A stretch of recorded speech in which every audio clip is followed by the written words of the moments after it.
5. 11. Stay. Jim and Bear are both at the same time. 3,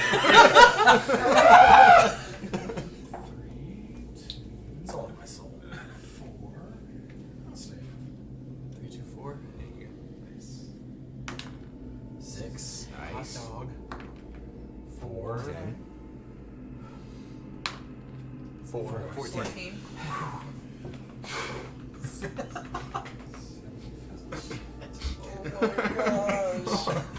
Oh. So close. I hate this. 4.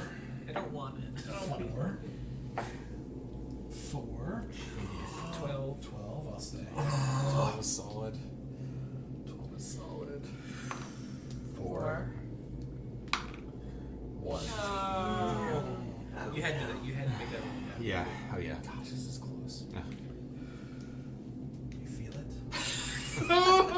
I feel nothing. I don't feel soul. You should feel something. You should feel the injustice of chaos. That all of this is left to chance. I feel something, but I think it's rage. 1. 6. Oh, damn it. 2. 6. Shit. I'm gonna stay. Shit. You pulling ahead. 4. 2. Okay. 1.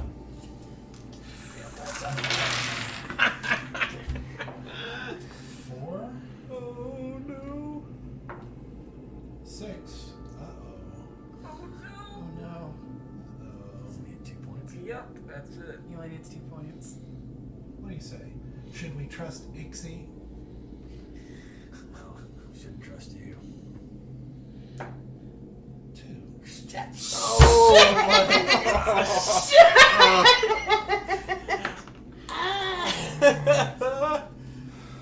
Oh no. Uh-oh. Well, that was a waste of time. I had fun playing with you. Well, I'm glad you have fun.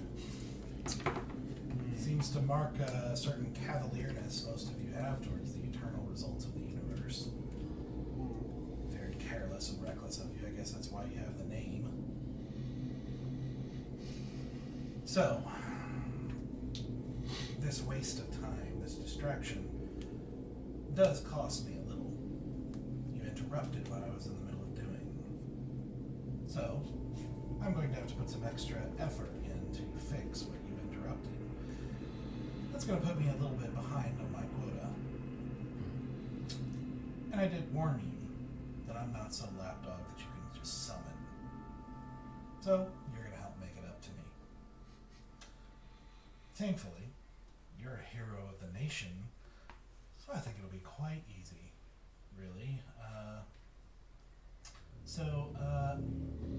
And none of you hear this? Yeah, I'm assuming. I'm gonna need 10 souls. And soon. Oh, and that's completely separate from the one that you already owe me for your fancy new weapon, by the way. And you better pay up for that one, too, because I don't think you're gonna get such a generous bonus anytime soon. Deal's a deal. I will expect that soon. And don't ever try to pull anything like this ever again. No promises. Oh, you don't need to promise, you just need to understand. And with that, you see the eyes fade back into the black as the shadow retracts and recedes. And you hear Kiri take this sigh as the sound returns, and you feel this, what you now kind of realize was this sort of overwhelming presence, like this power that you were standing before. That you kind of were distracted in the moment and didn't fully realize what you're feeling until you felt the absence of it. Gotcha. But it was like, you just encountered something of probably the most immense power you ever pressure. So far. Ooh, that. Everything returns to quote-unquote normal. Did we see the? Do we know what happened, or was that all him, Stoic and Bulgash? No, you saw the game. Okay. Watching. The only thing you didn't see was the child's conversation. But they had another conversation after the game. You did not see the last bit. Yeah.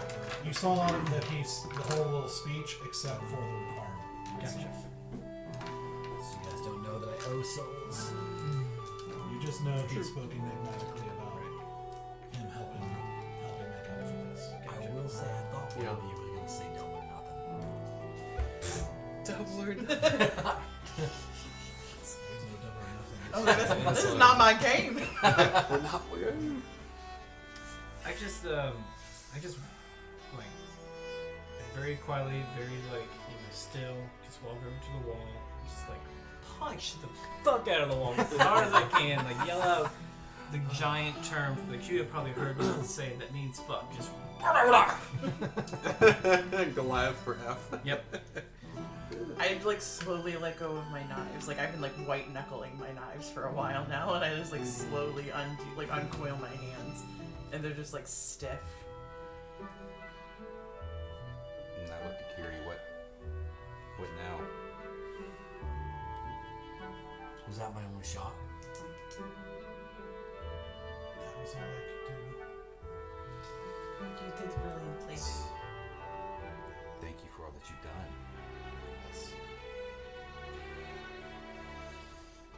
Yes. Do you know any other ways to free a soul? Not through Ixie.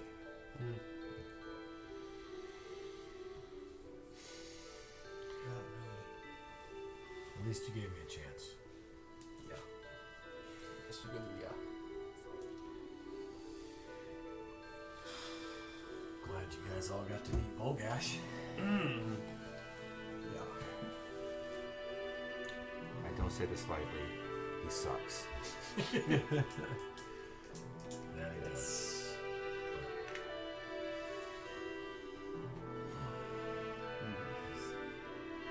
He does have his advantages. He's a very difficult person to work with. Yeah. I'd have felt better if I was working with him. Without him holding my soul. But Ixie was not my favorite today. So, would the power be worth it if he didn't have your soul?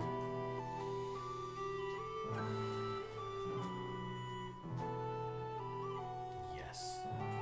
Because it would be more on my terms. And with him having that much leverage over me, it's not so much on my terms. Because if I ever decided I didn't want to use his powers for what he wanted me to use them for, I might lose them. But that's not the end of the world. At least that would have made my choice. But with my soul being his, I don't really have much of a choice. That's the problem. The way that he operates, I'm not sure you would have a choice regardless of whether he owns your soul. That's true. Well, that was a very nice pre-game. I think we have some other serious matters we need to deal with. Including talking to the court.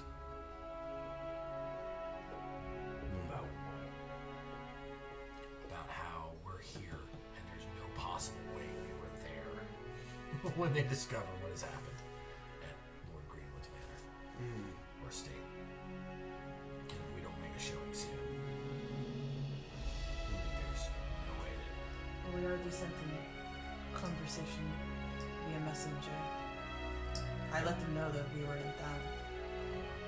So we've been in town since afternoon. well, it would be good for us to be seen by anybody, actually. So the more public presence that we can generate, the better. At this point. to the tavern. I like that idea a lot, yeah. You can get to finish our 2 pints, yeah. Well, I think I can talk to you guys this round at least. So, Does make sense. Well, then to the tavern. Yeah. Which one's the closest one? Go ahead. Have Doug pull out the map. The city map. If it's not destroyed. I just kind of shoulder bump Asura as we're walking. And before, do we want a more public one, like crowded, or just? I think the more people that see us in town, the better. The closest one actually is Little Gobs. Oh, Hey, where we started. Where it all started. It all began. It's very fitting. I do hang back just a little bit, and I make eyes with Valen if he wants to talk to Kiri at all. Oh, not to talk to you, but to talk to Kiri. Yeah, Okay. Do you want to talk to Kiri? Or do you want me to talk to her? About what just happened, or She's leaving town. are you leaving right now? I tried to leave earlier, but I agreed to stay long enough to do this. So you're actually gone you're leaving now. As soon as I can clean this up and say goodbye to Irada, yeah.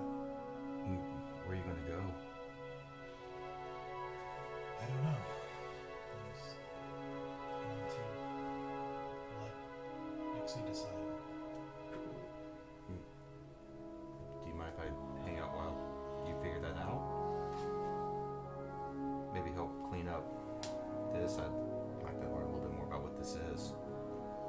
I slowly just get the rest of the guys out. I'm like, oh god. But I do wink at Kiri and I say thank you. She kind of nods. Doing a half smile. Says, yeah, I'd appreciate that.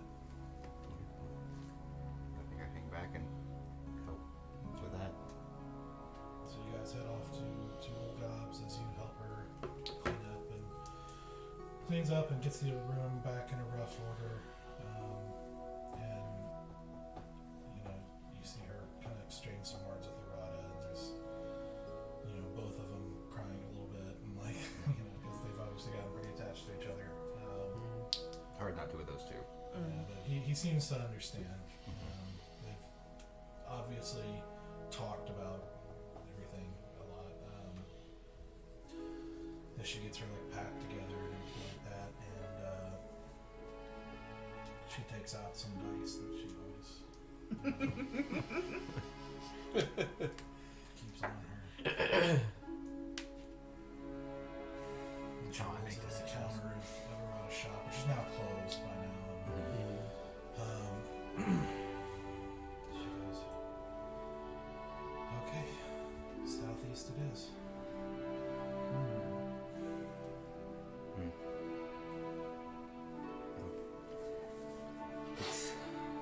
I'm not sure what the next step holds, but I think that's going in the opposite direction where I feel like I need to go. So I guess we can say our goodbyes now. I broke him. Yeah. That's quite honestly. Danny's more my peripheral. You're out of it. Joe kind of blocks you a little bit. She says, yeah. I'm glad I got to know you guys. You especially.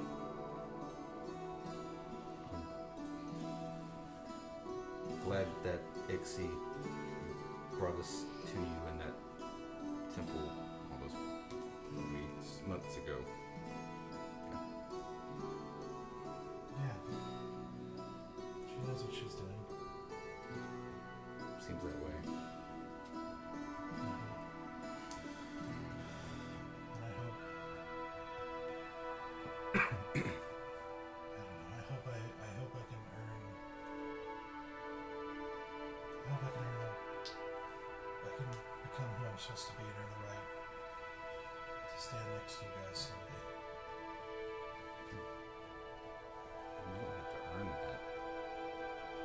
I do. I've been hiding. I haven't been doing what I'm supposed to. So you're going to do this for you, not for us. Yeah. Okay. I understand that. And I hope we do cross paths again.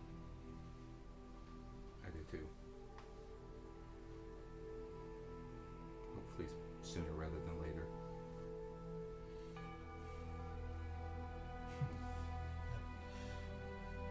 I had planned to make that big dramatic speech out in the snow and then leave right then.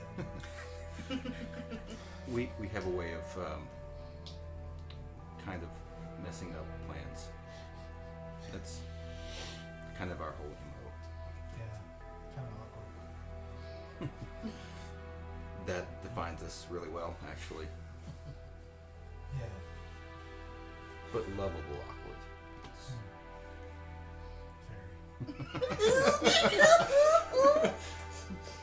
I can't mute myself. Okay. And with that, she kisses you on the cheek. Turns and like quickly leaves out of the Yeah. with like a quick wave at her. There's I mean, maybe not quite Stoic level blushing, but blushing. And it's like, it stands there awkwardly, looks at her like, bye, and then I think he does that turn and actually hits the doorway. It's like, and just pushes out the door. I've taught you well. Cringe! Yep. Just as you start to leave, Irana's like, bye now. God bless Irana. And I make my way to Old Gobs. Okay, so as you go and make your way to Old Gobs to share a drink and sort of rest and recover from everything that's happened these last several days and weeks and months, and kind of talk and dwell on the gravity or try to forget about what just happened. We talk about some kind of housekeeping stuff. Yep. Sort of out of narrative for a second, and then we'll so for the rest of this, we're kind of going to dip in and out of narrative, or we're going to be a little looser with the RPE, just to because we got a lot to work through. First off, I've already sent you guys the list of items that you recovered from Greenwood's manor, which is quite a bit. Indeed. For any viewers, you can go to Discord and ask us. We'll happily show you what they are if you want to see the details. Probably the coolest one, possibly, depending on who you ask, is something called a vial of infinite healing, which is basically a vial that resets every day with a potion of healing. If they drink it, it'll reset at dawn the next day. If they don't, well, it resets anyway. If they try to pour it out, it'll still work, but it will disappear at dawn the next day and refill in the vial. So it's basically just one healing potion at a time. But there's honestly lots of really cool stuff in there, so you guys can read and decide offline how Fight amongst ourselves. Yeah, indeed. who gets what, because there's a bit to divide. Secondly, I guess we should probably deal with the living situation first. You guys have expressed the desire to figure out a better, different living situation. So what would you like to do? Well, I think we all want to be together, right, in one central location. And there's now a nice open a vacancy at a certain manor where we might have killed the king. So we're looking at taking Lord Greenwood's estate and making it I mean, our not own. immediately, you know, like we're gonna ease our way into it. As our A respectful amount of time will pass. We'll wait for the A day. Let the A body day. cool a At little least bit. one day. Check the dead man's possessions, respectfully. I'd like to add that if we pull this off, after we get that place and settle, I would then like to sell my townhome and see how much money I get for it. That's good. Yeah, fair. Good calls. Fair. And how do you want to acquire said estate? I guess We still have our boon from. Yeah, the promise made. Well, who's the king? Has that happened yet, or is that still kind of up in the air? Technically, Greenwood's Technically, still Greenwood still. Yeah. At this Oh, point. at this point, You haven't really. You can tell like nothing has really changed. Like, the news hasn't reached Eldowyn. Well, then, can we go to the castle and talk to the council and be like, now that Greenwood is king, I'm sure he's no longer living in his manor. Would it be possible to use our boon to claim that manor since it's just going to be vacant? If the king is okay with that. Sounds like it's his house. Because smooth. Indeed. Yep. Okay. Yeah. That is smooth. That is real smooth. Yep. Yeah. Okay. Yep. All right. And we've so, spent most of our living time. There anyway. Eldowyn in We've there, we've yeah. grown fond of the We're place. going, yes. Okay. So then what we'll do is we'll have a little bit of a scene with the adjutant, the guy you've met before, Since who we're gave you the besties. timelines at the Yeah. beginning. So Indeed. The agitated, yes. Agitated adjutant. The guy who handles a lot of that kind of stuff, Mhm. and so he can relay that and handle. He can also help you with the sale of the homes if that's what you want to do. After we find out for sure. Yeah, after we're Yeah. settled. Yeah, yeah. We don't pull our eggs in one basket. Yeah. So Back as at you once. Diversify our portfolios. as you all visit, and we can also say if you want that you kind of hobnob with some nobles while you're there, just to get a face seen and stuff like that. We're Honestly, even just rubbing it. visiting the adjutant is pretty close to where a lot of the nobles. I want to are. hobnob with the one that I made the Swindle? made the wagers with. Okay. Very nice. I want to continue that friendship if Okay. possible. Sure. Very nice. The adjutant is seemingly pretty happy to see you. So, oh, hello. It's good to see you, the heroes of Carandia again. Huzzah. I hope, Yeah. hope I can help you. Yes, you can Hope so. absolutely help us. Gentlemen? do you how's your real estate license? Oh, well, I do help oversee, or at least can get you what do you need. Well, this is your idea. I mean, Sure. So we understand that with Greenwood now being King Greenwood, that he couldn't be expected to stay in a lonely manor. Oh, yeah. He would stay here at the kingdom, Yeah. and castle. we've grown quite fond of that King's place. And we Chambers, were yeah. hoping that maybe we could use our boon to be awarded Yeah, right there. said estate, and we could keep it occupied since Good we've plan. grown so fond of it. And I mean, we know Greenwood would have no problem with it because we've built such a good rapport with him, and Absolutely. Oh, yes. He's yeah, grown we're quite known fond to of be us. good friends with him. Yes. That's it's a good thing to have such a close relationship with someone like that. Yes. Well, it is. It is his house. I assure you, I can relay the request. well, and that would be good, but we're also kind of needing a place to stay rather soon. So would it be all right if in the meantime that we stayed there? He'd never had a problem with us staying there before until you can, file the paperwork and transfer the title to us completely. Well, I suppose that's up to him. I don't really control the nobles' houses per se. So who's in control of our boon then? Well, the king. So we would have to get the request from him. Okay. And of course, it's his house, so I Yes. suppose it's up to him what he does with his house. Sure. Well, you let us know as soon as possible. I guess until the meantime, we could. Quite, you have your own homes. Yeah. We do, but they're individual, and since we've been here, we've been staying at Lord Greenwood. So we haven't had a really chance to set these Yeah. homes up yet. Yeah, we've been I really like the busy. idea of living together. Yeah, Yeah. that too. We spent a lot of Like time one together. home. Gather. Like a come? Yeah. If you want to call it that. Like a council, Yeah. a team of friends. Council of the Folly. Council lives in their individual homes. But it's like a We're 24/7 more of council. a new, modern, pooling of the resources kind of people. I think you might call the term roommates. Roommates, yes. Oh, I prefer family. I have heard of some impoverished individuals doing so in desperate times. Yes.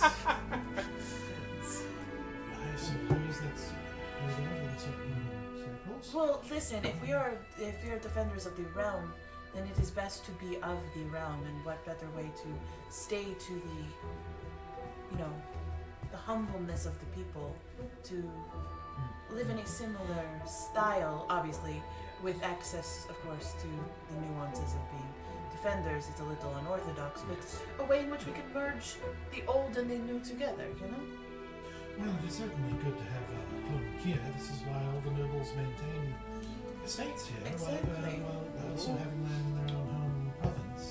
Well, we don't have our provinces yet, so... Is this still same day? Time.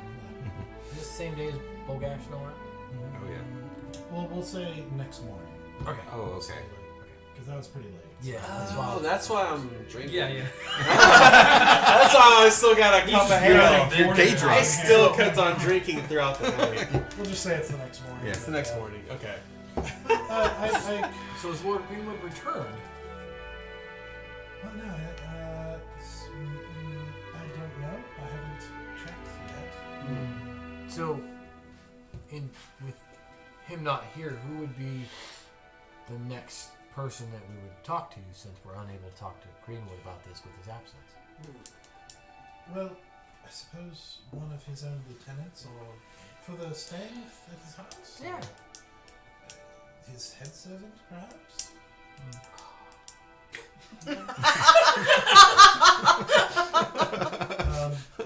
Well, anyway, I can certainly help you with furnishing house, as I've said before, if that's the concern. We would like the Greenwood estate as part of our boon. We would also like 6 months of payment for new servants. Thank you. Okay. That is the boon we want. Obviously, we are currently waiting for approval since the real estate is currently in possession of another individual. But that is what we want. That is our boon. That is what we are after. Okay. Sorry it took us so long to figure it out. Roll a persuasion check. Oh, what's my deception's better than my persuasion, isn't it? What is my hold on, I need to find my skills. This isn't deception. Mine's plus 6. I was trying to push him there. I know. Well, you didn't, so I did. Now I'm in trouble. All right. That's gonna be plus. What am I doing? 2. So 15, 17. All right. Well, I shall certainly relay the request, and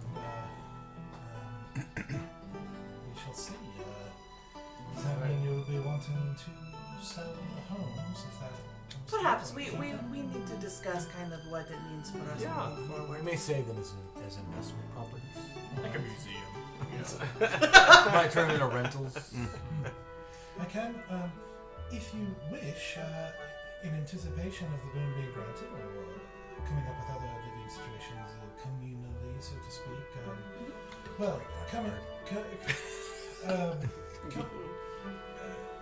Of course, one of the most important parts of maintaining any estate of any respectability here in the Beef District is, of course, the staff.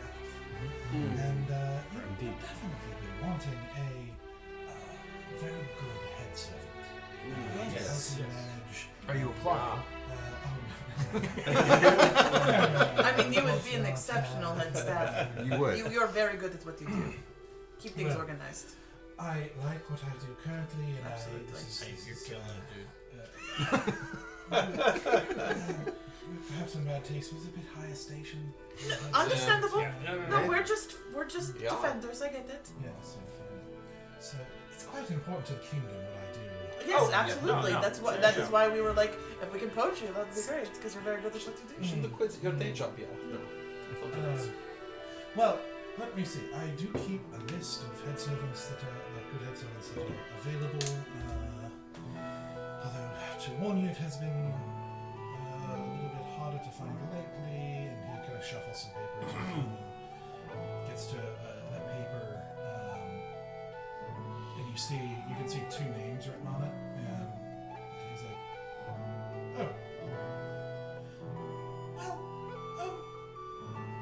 so we do have one candidate that you could interview, and I'm sure she will be quite up to par for your needs."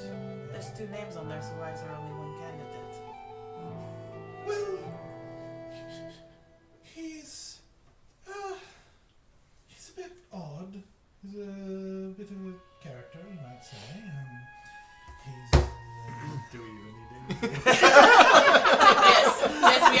that you need to interview. I don't want anyone who is any sort of shady bullshit.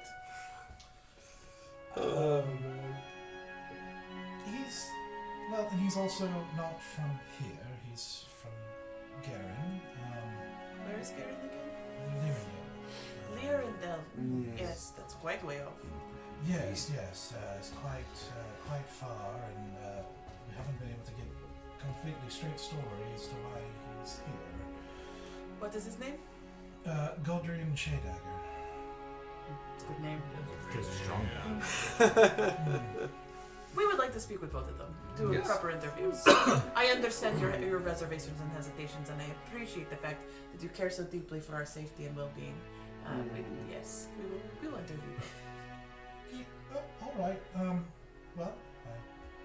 Helga Fergold is the other one, and she is highly recommended. Helga Fergold was, as I understand, trained up here in Colombia, and so has had so for some years before one of the dukes left the country in the midst of all that's been happening here. Which duke?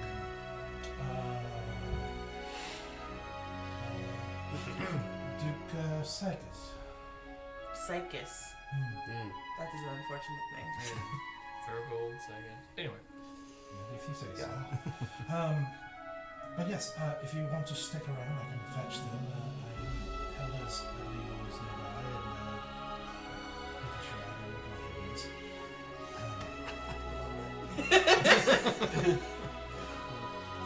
Is it at the tavern? It was just there. We bumped into him. He's out there day drinking right now.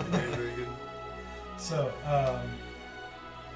if you give it a second and let him, you basically give it like a half hour to an hour. He goes and fetches them. Let me. And during that time, I'm just going to be like, I would much prefer to have somebody without the connections to this town living in our home. Well, I would like to make sure that whoever it is, I don't care who it is, that they're 100% not going to be bought out by more money later on. So can you do your circle of saying too many things that you shouldn't be saying? And make sure, Yes. make sure you're not the one saying too many things that. Yeah. Remind them that I'm asking questions to the person inside the circle. I'm not asking the person who is casting the circle. Well, next time, say a name. A little bit of common decency. But I mean, she was looking at them. Okay. So, he eventually set you up with like a little room, like a meeting room with a long table and everything, where you guys can speak with the candidates. And eventually, he leads in Hilda, who is kind of an older, very stands with good posture, with her hair pulled back into a tight bun. Very Professor McGonagall-ish. I love the energy. Yep. With a very kind of older style proper dress, long dress, as she walks in and she kind of gives you a bow and says, "Pleased to meet the defenders." It's a pleasure to meet you. Yes, indeed. Thank you for coming. Thank you, Fräulein. Pulls out a chair slowly and very properly, sits down and sits kind of at the edge of her chair. And hands folded. Very pleased to very pleased to have the opportunity to speak with you and perhaps gain your employ. Yes. Do you mind if we have a couple questions, but we want to make sure the validity of the answers presented? Obviously, being defenders, there is security that is also in play within our household. So we want to make sure we have someone very trustworthy to maintain the home and the secrets that lie within it. The spell is perfectly harmless, Yes. Fräulein. Spell. It's a truth spell, Indeed. if that is all right with you. Most unusual, but anything you would like me to do, I will do. Wonderful. There? Do the Oh, circle. yeah.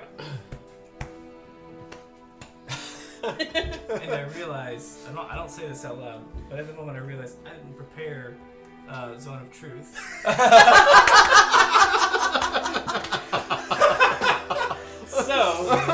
So what I do is I deceptively roll Hunter's Mark.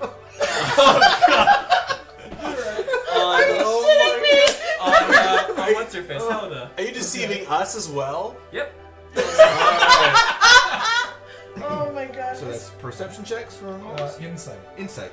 Oh, Roll no, a I'm not deception good at- check. I'm not Do good I at make insight. a roll? You roll a deception check. I got a 14. a 1. Come on, good one. Come on, good one. Come on, good one. Do I? No! Ooh. So bad. Is that a 1? I rolled a nat 20. The wizard be like, That's not that spell. That's not that spell. that's not that spell. So- But And as the easy, other I'm gonna roll user with of it. Zone of Truth. Do it. The other user of Zone of Truth also rolled a 14.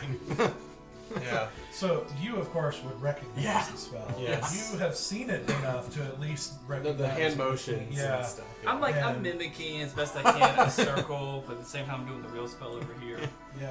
More importantly, you know when bear is bullcrap. That's also That's valid. right. You also see Helda is like just slightly like an eyebrow kind of go up a little bit, like but she doesn't say anything.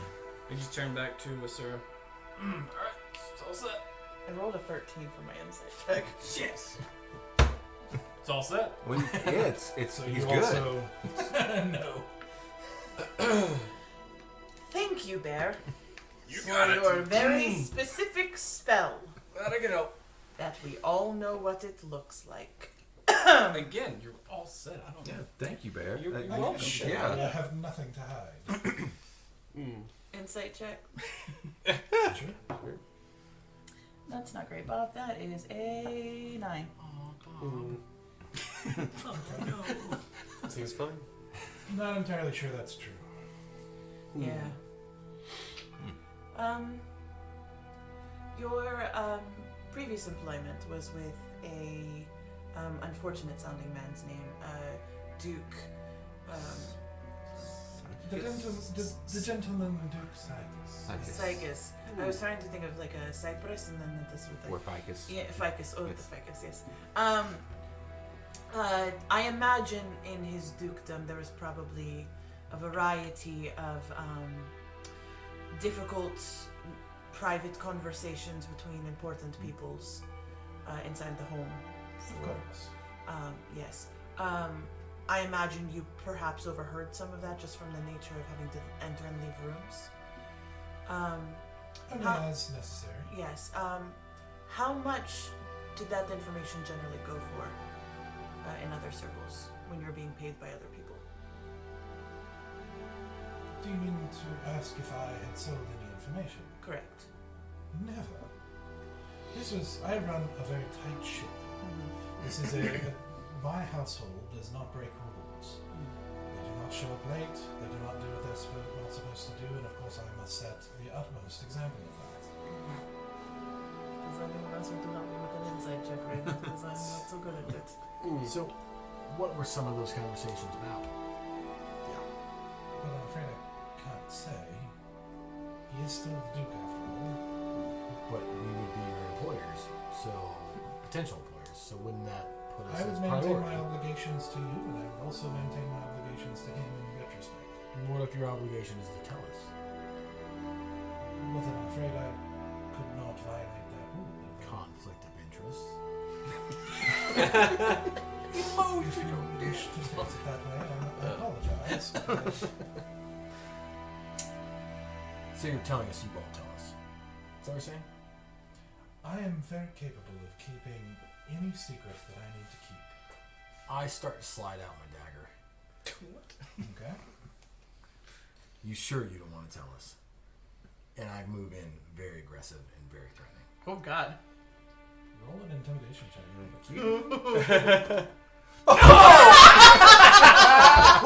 No!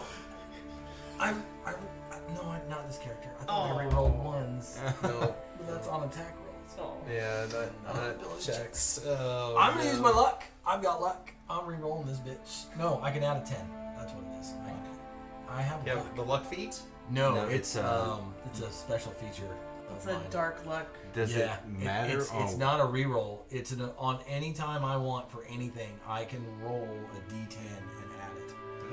But would it make Yeah. a difference on a nat 1? Oh yeah, I know what you're talking about. Yeah, Okay. yeah. I can roll. Yeah, I can right there. I can roll That's a D10. crazy. Yeah, I know what you're talking about. So, It's like a dark one's own luck. Amazing. D10. Four. So 5. That wasn't a lot. That wasn't a lot. 5 plus She could tell the 6, so 11. dagger's made of rubber. Take it out of the sheath next time. Yeah. Still an 11. You sit here, kind of like sit back a little bit as you approach. Like, good heavens, there's no need for theatrics. I can quite assure you, I'm like I said, I'm fully capable of keeping any and every secret that you may want to keep, no matter what it is. She passes the test. Then I put my dagger back. Very I'm gonna, sad. do I'm gonna do an insight check as well. I tried. Okay. Natural 20. Yeah. Oh my There we go. Let's watch that Something. happen. There you go. Baby Something. Bear is back in the house. We're like the worst interviewers ever. We really are. Yeah. We're like Google. All right. So with a natural 20, what I'll say is the impression, not only with just that, but like the impression you're getting from her is that she does she does seem to take her job seriously, maybe even tyrannically. Like she seems to be very like, no nonsense. I am going to take care of this, and you're, almost merciless in a sense, like as not like in a violent way necessarily, but like as an employer. Yeah. Incredibly stern. Yeah, and that when she says she'll keep a secret, whatever you want, you get the impression she means whatever you want. Like killing a man. And then like, Not necessarily moral. Like Okay. Gotcha. she doesn't seem to be the most like moral character, but she seems to be very serious about her job. Alright, so I'm like looking at it like this. She's telling the truth. She sounds no fun. But Well, I mean, she's of course you cast that spell. Yeah. Yeah, Indeed, yeah. that's what I'm saying. Like I'm getting like she's telling the truth. I told you I can cast believe the you, spell. which is and why- she's telling the truth. In this circle, I can tell you, you are very handsome. Thank you. You are also. I'm gonna step outside the circle. You're also. Noticed. Okay. But most importantly, Fräulein, this is of utmost importance to us. How are you in domesticating owlbears? Shit.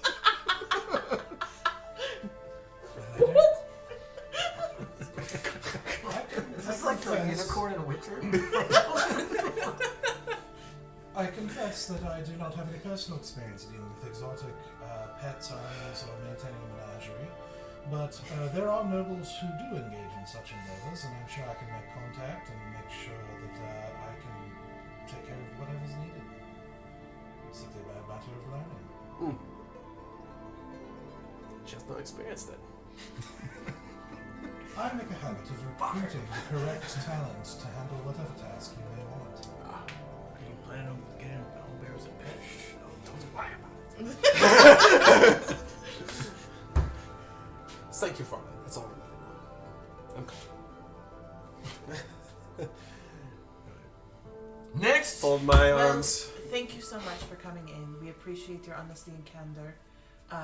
I hope that our methodology, though I'm sure unorthodox, I hope you understand the severity in which our job requires some complexities, and we are looking for someone who is able to maintain a steady demeanor and household in those complexities. I can assure you I am very skilled in such endeavors, and you have nothing to worry about. As I said, I run a tight ship. Thank you. We will let you know. Thank you for your consideration. And thank you for your time. She stands up, like, very formally and waits for you. Sit up a little straighter. You, you wait, and even at one point, like, you keep waiting. And even at one point, poke your head out, you can tell by just the adjutant's body language that he's annoyed. It's taking longer than he thought. I know, right? And so eventually you just kind of go back in, sit down, wait. And you're offered some drinks and things like that as courtesy and everything while you're waiting. But eventually the door opens and the adjutant introduces you, and in walks a dwarf. Yes. Who is dressed in somewhat nice clothes, but just a little disheveled, like just a little off. And you can, and you walk in and you can smell just a little bit of whiskey. There you go. My kind of guy. And you see just like this long beard that's in braids and longer hair that's also kind of braided. It's like this weird juxtaposition of like you can easily see him like out in the wild and looking very effective, but it's like this. He's trying to pull this off with this nicer, get up and everything. It's a weird juxtaposition of looks. Gotcha. But he walks in. He's like, "Good morning to you. Good morning. Nice to meet you. Yeah. You are. Heard you need a head servant. Oh yes. We are in the market, yes. Are you interested? I wouldn't be here if I wasn't. Well, you are a little late, so it does, it didn't. Well, no one told me there was a schedule. They just came and fetched me and I came. Just seems that you Seems were... on time to me. Just seems that you were perhaps busy elsewhere. Well, of course I do things with my own time till I have it scheduled to be somewhere else. That is fair. I appreciate that. We are going to ask a few questions. In order to do so, we need to gauge the validity of your answers. So we will be managing a space of honesty, as it were. Are you comfortable with that? I suppose it depends on what you're asking. Anything relevant to the job, I suppose, is fine. Personal questions might be a little strange. Sure, I mean, there is a level of you have your own life to lead, of course. It's more of the safety of the household. Well, I suppose that makes a bit of sense. Heard about you lot. Seem to look for danger. That's all right with me. I'll keep you safe. You keep us safe. Well, at least make sure the people are there to keep you safe or keep your stuff safe, whatever you want. But yeah, ask your questions, do your thing. Great, fair. Yep. And then as I move the hunter's mark from what's her name Helda to what's his name Godrin. Gotcha. Yep. Done. Roll another deception check. Oh, buddy. Better. 19. Nice. That's solid. A little slippier on this one. Okay. He kind of like plops down in a chair, definitely not as prim or anything. Like kind of slouched to the side just a little bit, attentive, but he's relaxed. He's just like, all right, what you got? So, we don't have much knowledge of your employment history. What household similar to this have you worked for previously? Well, you've heard of the Shaydaggers. Have I heard of the Shadowers? Bridgian Shaydagger, surely. Have I heard of the Shaydaggers? Yeah, asking the DM. Have any of us heard of the Shaydaggers? You actually probably would have heard the name. Me?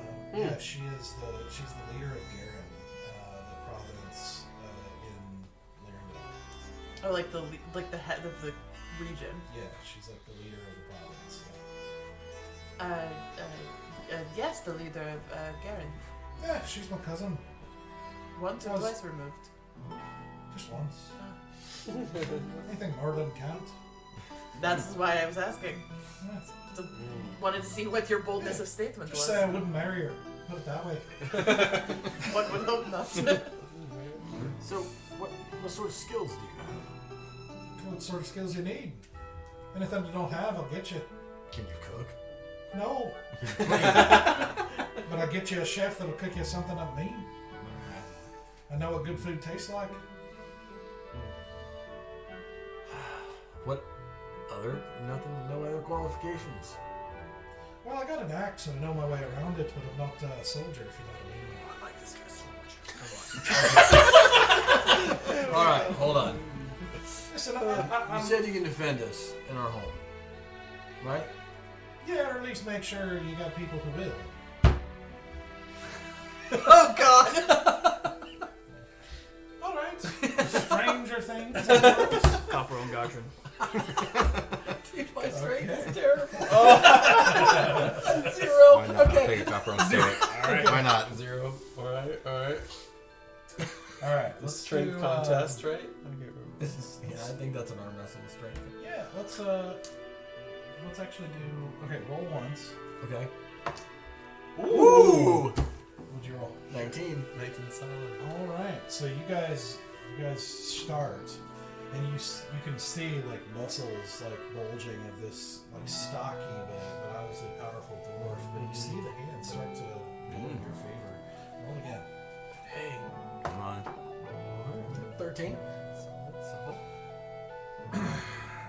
He goes, "Oh, I'm sorry. Was this an arm wrestling match? I wasn't paying attention." And he shoves your hand. You got a natural 20. Holy! And slams your hand into the table. He's got my Slightly. Strange qualifications, but We have a unique view of the world. What is Shade Dagger's favorite color? Regine, Yes. whatever color the ale she's drinking, really. She's just a bit of a drunk. Yeah, well, we all do our best work when we got a little bit, not drunk, but you know, got a little bit of the lubricant, if you will. Is it something she does normally, like while she's like working? I don't know a Geronite worth her salt who isn't a little bit in the bottle all the time.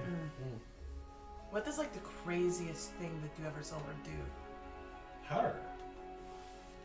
I have to narrow it down. She's a way devil on the battlefield. What Not about one like? you want to mess with. She knows her way around a dagger, like, to the name, you know. Yeah. Like swords and axes and maces and whatever she can get her hands on. She's not somebody you want to mess with. She didn't earn her name from a title, if you know what I mean. No, I understand completely. She's been a right problem for that King Northag. Do I know anything about that? You know, King Northag is the ruler of Larendil. Oh, yes.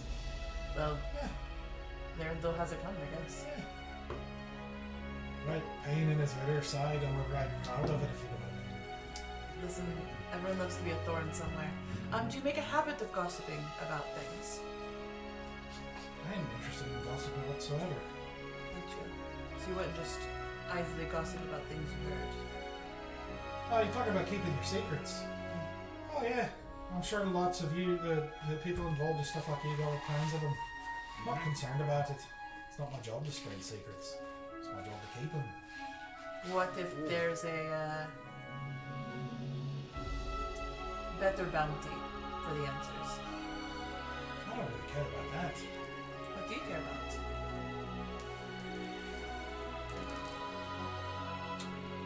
Loyalty. To whom? Well, hopefully here. Why I I said suppose that's remains to be seen. I guess I'm more curious as a man of your skill and your power, why you would choose to abandon loyalty of your family to come all the way out here. I realize I just said no personal questions. I'm asking about I loyalty. left out of loyalty. Oh. Let's be clear on that. You can see like a little bit of edge to it. I know, I Yeah, kind of serious like for it. a I kind of like it. Can I do an insight check? You can do a persuasion check to. I am terrible at those, but I will try. My persuasion is only +2. Ooh, that's a 17 +2, so that's a 19. Sweet. Okay. He kind of like eyes you for like an uncomfortable silence for a moment, like with this sort of like intense but shrewd look. What color is his eyes? Great. As Sarah's eyes slowly, like the yellow dims. It doesn't go full gray, it just like dims a little. You gotta have that looked at. You know your eyes just change color. They do that often. Look. I told you we've been a pain to the king, and King's soldiers raided us, and me and Bridget were captured. And we hatched an escape plan. And she made me swear that if we got out, if we got separated, that any of us who got away would flee and get far from Learndale, as far as we can go. We got separated, and well, I found out she survived, but I swore an oath, so I have to. So here I am. Would you ever return to her if the oath was ever refitted? In a heartbeat. But I know her, she'll not lift it as long as Morthag's on the throne. I don't think anybody's going to be dethroning him anytime soon. You'd be surprised how quickly you're able to dethrone someone. Yeah, we have special talents. Yeah. Well, you're welcome to try. The rebellion's on its last leg, what I hear. I'm not much for politics. Well, then that we agree on. I like him too. And I do too. We can dig into his story after we hire him. Listen, I won't sell myself hard like some lady in the streets. Not that I have anything against that. Quite enjoying myself, but listen, I can keep your keep. I can keep your secrets. I can keep your people in line, make them good at what they do, make sure they're good and getting better. You know, I can keep everything shipshape. Find you some fighting men to, keep things nice and safe. Since I'm sure you're shaking in your boots at the prospect of robbers and whatnot, you obviously need some protection. But I can take care of things and, find some right brutes, help scare you. It's even better if you can scare off the trouble before it happens, you know what I mean? And then people who can actually pay the trouble when it comes, that sort of thing. And like I said, I know my way around an axe myself if it actually came to that. Can also double as a guard master, so you don't have to hire one of them. I can keep them in line for you. And I'm cheaper than most of the uppity mucks around here. But I do have a couple of wee conditions. Need a good stock of drink. Like I said, I'll do my best work with a drink in hand. I can promise you I'll do better job with ale than any of these lot will do without it. And it's funny. You might think it'd be different, but I rarely get drunk. It's mainly just riding the line. You know what I mean? I don't actually. That's going to be my next question, Dwarf. Is that, can you keep your liquor, I challenge. Maybe I should finish the question at first. I'm happy to indulge right after though. I do. It's more of a. I definitely hear what you're saying to dissuade anyone from interfering before it starts and all of that good stuff. And I appreciate the fact that you can double and do multiple things. But there is kind of there is a fine line we kind of have to play as defenders of the realm. There is what we do and how we appear. Are you able to play the game of appearances? Well, I mean, I do what I'm told, and I'm not going to say I know the ins and outs of politics like that, but Australian. I was like, "G'day, mate." It's fine. It's fine. I don't know the politic game, at least not around here. But I know over there, but it's quite different over there. It's very, very different. So I know some of it. Probably got to learn the rest. But I'm a fast learner. There is sort of a public appearance that we all have to keep, and we would like our household, upon the surface, to appear much like the rest of this town. Oh yeah. That's right. Listen. Yeah, you got to look the part, as you can see. It's a good thing you're hiring someone who looks so handsome. Why are we still questioning it? Really? The question should be how much is he asking? Because I just have one more question to ask. Aye. You're good at keeping secrets, yes? As you've said. And no one could buy you out. Aye. But do you know how to buy out other people's secrets? Well, that I can do. There's lots of information in the city that would benefit us knowing. If I got the funds to do it, I can probably get it done. Nice within reason. Are you frugal with money? Oh, hi. But it's you also wanna, you get what you pay for. Sure. But it's also good to haggle, to make the appearances of giving something more than really you're actually giving. Yeah, I mean, I know how to I know how to run a bargain, if that's what you mean. I need someone who keeps their mouth shut but keeps their ears open.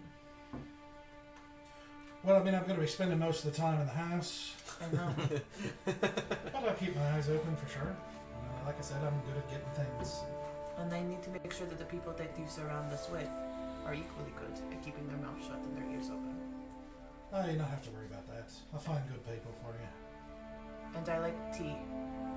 Very good tea. Whatever you want. I'll hire tea master if that's what you want. There's tea masters. Oh god. Are you on Sir, board? Sir Are you had on a board? moment. Tea master. Come on, just you're hired. I second that. Fantastic. When can you start? We need a house first. We do need a house first. We're currently in the completion process of acquiring a home. We'd actually like you to manage that for us if you could. That's your Alright. first task. Alright, I'm Thorgal today, and you're going to need probably a groundsmaster. You're going to need a... Crown's going to take care of all that for you. You just get it. First 6 months are already paid for by the crown. Alright, if you say so. But you'll need a groundsmaster to maintain the house and the grounds itself and everything like that, especially if you're wanting to maintain appearances. You'll need a housemaster. Well, in your case, I don't know how big the house is. Depends on that. Housemaster that helps maintain the house servants, or if it's small enough, just one regular servant might do it. Well, you said you'd be wanting a chef. You'd want at least one maid, again, depending on how big the house is. You'll probably want a stable boy, take care of your horses and the like, any animals or anything like that you want to take care of. And then, of course, guards. Again, depending on how big the house is, you'll probably want minimum 6, so you can rotate them out if someone's sick or anything like that. A lot of cards. Usually It's a lot of cards. I don't think we need that many. You typically want 2 at a time. You typically want 2 at a time in case one's sick. They can also help keep an eye on each other, so there's not just one person doing anything shady just in case. That makes sense. I do have more of a request in the hiring because I am going to lay a lot of this at your feet to be able to muster this all together. We can work with that. Sure. I just want to say, the skirts of this town were destroyed. Many of those people did not have much to start with, and have even less now. I am interested in people who believe in loyalty. Anyone can be trained on a skill if they are interested enough and focused enough. So, the people we gather should be those who are going to be loyal and eager to work. I don't mind someone a little rough around the edges if you can clean them up. Listen, I'm not a slave master, but I don't tolerate laziness either. They're gonna work hard. I'll find you good people. Good. And find people who deserve it, not people who are entitled to it. I think we speak the same language. So you probably need that much, and everything else is, well, what do you want? I mean, there's lots of people get special services, like wardrobe masters and teachers, librarians, just depends on what you want. To be honest, we don't find ourselves home very often. Got it. Alright. Well, for that bare minimum, I just, let's see, you see I'm kind of like doing some math in his head. It's like, probably, Brown's Master is probably a good day. This is all if you want a good one. I can get you some worse ones, but if you want decent ones, probably Grounds Master, gold a day, regular servants probably about 5 silver, stable boys 1 silver. Don't skip on the chef. You can skip on most things, but it's like a good chef. A good chef, mighty good chef will be about 2 gold a day. Made about 5 silver, stable boy just 1 silver. If I be a good little boy, guards are about 2 gold each. That sentence really got me. So bad. So all that together, you're probably looking at about 603 gold a month. Fuck me. 603 gold a month. That does not math that up, does it? Yeah, that's about right. Yeah. I'm pretty sure it's correct. Well, luckily, Talking about that a day. the crown is going to take care of the first 6 months. Okay.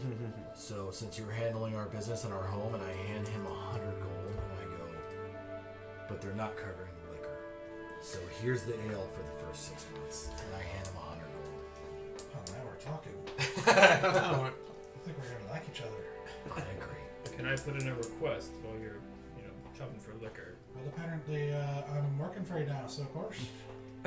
Find me some Stormbreath ale.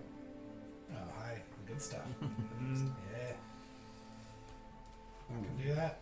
all right. I'm sorry. It's just like, oh, all right. Yep. Okay. That number hurts my. You also have to live up to our challenge. What, the 100 gold? 603. Okay. Yeah, but we don't have to worry about it for 6 months. And think So- about how much money we've made 3 in copper like, the gotcha. few months that we've... Okay. Now, granted, we're going to burn 3 months and not make crap, but... Okay. Indeed. We'll do this really quickly. Indeed. So after you guys Three settle copper, this easy. and get him going, Sure. Easy and him, we'll say go to a tavern and do a drinking contest. Quick drinking so contest. Do a Constitution Roll. We'll Alright. make it a saving throw. Bear and I Second go throw? with him. That's 20 total. Okay. Alright. It's a good con for a wizard. Yep. Yeah, that's pretty good. So you take a Amulet. drink and Are these saving throws? yeah. Yeah. I don't give him a +3, but I do give God count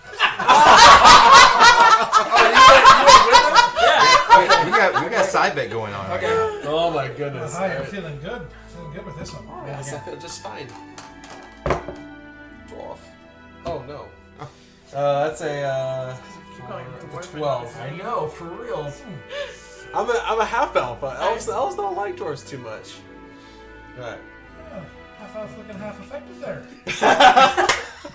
I'm not even feeling a thing. Don't worry about it. Pretty sure half my blood's this stuff at this point. Just in the fingers. Oh well, if you feel it in your fingers, you're already behind. Mmm. Take another Let's drink. see. Yes. Alright. That is a let me see the multiple charges. Oh yeah, +5. Because it's +1 saving throws. Yeah. Okay, so it's 5 then. Damn. That's a 20 again. Oh, nice. Yeah. All right. I mean, you start to see him like showing a little bit of it and everything, but not too much. All right. You're feeling a little bit. A little bit as well. Yeah. Oh, you're doing quite well. Let's see if I can. Oh. That's it's a 7. All right. Roll a 2. Oh. That's awful. You are definitely feeling a little strong enough? and everything. I'm just starting to get a little bit comfortable. That's all. Oh, it's a crying shame. Mm-hmm. Really? Yes, not 20. Yes. 25. 20, so 25 total. Okay. So I'm going right back into it. I give up. Oh, come on, Gogrin! 3 copper. Not much of a bet, but you know. I still got to work. You know. That's I true, got- yeah. you know, this is my limit. So, It's fair enough, yeah. but to be fair, I surrendered, and you're about to fall over. And I can still carry out a fair day's work. Just want that on the record. That's fair enough. And we can have a rematch. That's what I... Sometime soon, if you're around. That's fair. I say you're hired. And I like fall back. Just like collapse on the floor. I just like grab like a mug of water and I just put it over there and I'm just like, it's not even lunchtime. Okay. Another housekeeping question. Assuming that goes the way you want, or however you know, what do you want to do? Actually, let me go through a couple things before we get to that. So, over the next few days, obviously word gets out, and there's a whole lot of commotion that happens after the discovery of Greenwood's death. At first, there's a lot of mystery around it, but as time progresses, lots of things come to light, lots of events happen that lead to the conclusion that Greenwood, in going back to his house and trying to do some final things before returning to take the throne, Folly, was conducting magical experiments and basically accidentally killed himself in a magical disaster. After this death, there was a whole lot of free lips suddenly who could talk about things, and a lot of investigation from Greenwood, who was not supposed to be a wizard of any known, prompted a lot of investigation. A lot of people started coming forward, some with documentation showing a lot of his activities, a lot of his evil activities, a lot of his plots against other nobles, and lots of things started coming to light, including some of the servants kind of strangely openly confessing to treachery and bad things they were doing. Including at one point you just occasionally visit the court to see these proceedings when something interesting happens. And at one point you actually even do see the tabaxi that you had taken at one point. The Chico baby. No, the downstairs Oh, one. the crazy one. Yeah. Yes. You see him The shoveled. just kind of openly talking about what's happening down there and how horrible it was, like how many dark magical experiments were happening down there. And kinds of stuff. Gotcha. Like evil creatures and dabbling in forbidden magic and all kinds of stuff. Cultists, all that goes. Which he, gets some credit for testifying, but they definitely are planning to throw him in jail for a very long time. Over the course of time, some of that documentation also comes out to show that some of those conspiracies were against Enthris herself, which effectively absolve her of any involvement. You also see some other documents, a strange amount of documentation showing magical control of Felduna, also absolving her of involvement, despite her being the most examined, most gruelingly investigated of all of his people, because she was always at his side. And so it's a very strangely strong documentation that comes to light about how much choice she didn't have, allegedly. Enthris does return and gives her own testimonies of sorts and wraps up some of her own business. She does have, in that course of time, a brief conversation with you all, where she very sincerely thanks you. She also says that she is planning to leave town to take care of some business that she is not free to pursue in a way that she wasn't free before. As soon as she's going home to establish the new Duke to replace Einhold, but as soon as she does, she's taking off to search out some things. She said because she's in a hurry, she didn't have time to get together more, but she gives you a chest of 2,000 gold. Whoa! Hot dog. Well, Thanks, Empress. Who's taking care of that? I 100% No, assert. no. Assert She's that. not gonna split it up if she takes it. I'll take it. We're The gonna bag have, of no, we're holding. about to have a family Oh, plot okay, now okay, because okay. now we've got a house. You gotta with pay us. for our... we got party funds for sure. Okay. She also says, it was quite strange. I was approached last night by the most intimidating woman I think I've ever met. She said she knows you and that I might be interested in doing some business with her.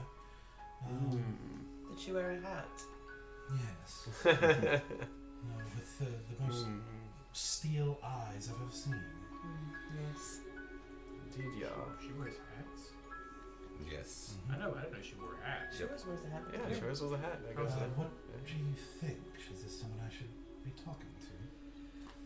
She is a complicated person, and there is definitely secrets that she will be holding tight to her vest and not be revealing. But I imagine you know what it is to hold secrets tight to the vest. Yes.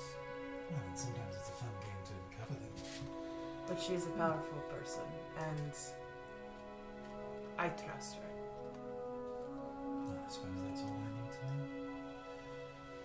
Very well. Also, before I depart here, there's, just in case you should need it ever, I've instructed my servants that you are allowed into Red Feather should you ever need it. And one of the reasons I've held on to Red Feather is there's a secret room behind a secret wall in the wine cellar. In a room where you'll find it very difficult to do any sort of magic. Just in case that sort of thing might come in handy with any of your activities. This is good to know. Yeah, it's there. This is why I wanted to stay at Red Feather. Yeah. I knew she had the good. Right. So, We still have access. Yeah. Yeah, we have access. That's all that matters. And we still live in town next to and you, I would say, roll an Arcana check. Come on, Arcana. Get that arcane. Come on, wizard. Have a double check it. Arcane. Arcana. Oh, Right wait. here. The arcane. +7, right? Yeah, it's +7, I think. Yeah, features and skills. Yeah, it's +7. That's not good. 7 + 5. Oh, I'm next to you, right? Is that a saving throw? Oh, you're right. Alright, 7 + 5 is 13. 12. It's late. 20, Me right? doing math. Okay, that's enough to know that is exceedingly difficult in rare magic. Yeah. To create a place where magic is prevented. Yes. Anti-magic field. Anti-magic basically. field. Really high level, hard to find stuff. Gotcha. So you can see why she would hold tight to that. Yes. And you've heard of one other place that has it, which is Gold Feather, ironically. She knows if there's any reason they both feather in the name, but Gold Feather Bank. Oh. Gotcha. The Heist. place, Still the have a place date we there. first We still tried have a date to there. Heist. try to heist at one Yeah, point. we were Okay. level 2. We were like, I we're gonna remember heist that. this. Let's heist this high-end bank. I was waiting for you to do something and go to try to cast a spell. Like, Nothing happened. Nothing happened. so, I'm very comfortable never in happens. places without magic. and that you do recall somebody telling you that that was one of the most valuable buildings in the entire country. Is that Gold Feather Bank? Interesting. And that's why. Indeed. This is like ancient stuff that was established a long time ago and Gotcha. is very hard to do. So, Gotcha. Okay. but she bids you goodbye and she departs as well. Over the next couple of days, the High Council meets yet again. There is actually a whole lot of support for Lady Empress to become the queen, but she adamantly turns it down. Interesting. Can we Telling advocate to you- turn it into a democracy? No. You No. can certainly try. A lot of time. You can start making buttons, man. But I made all these buttons. All these buttons. Now a political campaign. With a folly crap. Nope. So I don't want to run that kind of party. No, same. after all of that, Lady Varessa is the one who ends up becoming queen. Okay. That shrewd woman who was like, "Hey, if you're gonna try to fuck with our shit." Yeah. I liked her. I do too. Alright, we That's can go with that. tracks. Yeah. Inthrus does tell you secretly that she only agreed to do it under the condition that it would be for 5 years. For us. Yeah, that she's only interested in doing it for 5 years. She wants to establish things, but she's not interested in long term. Respect.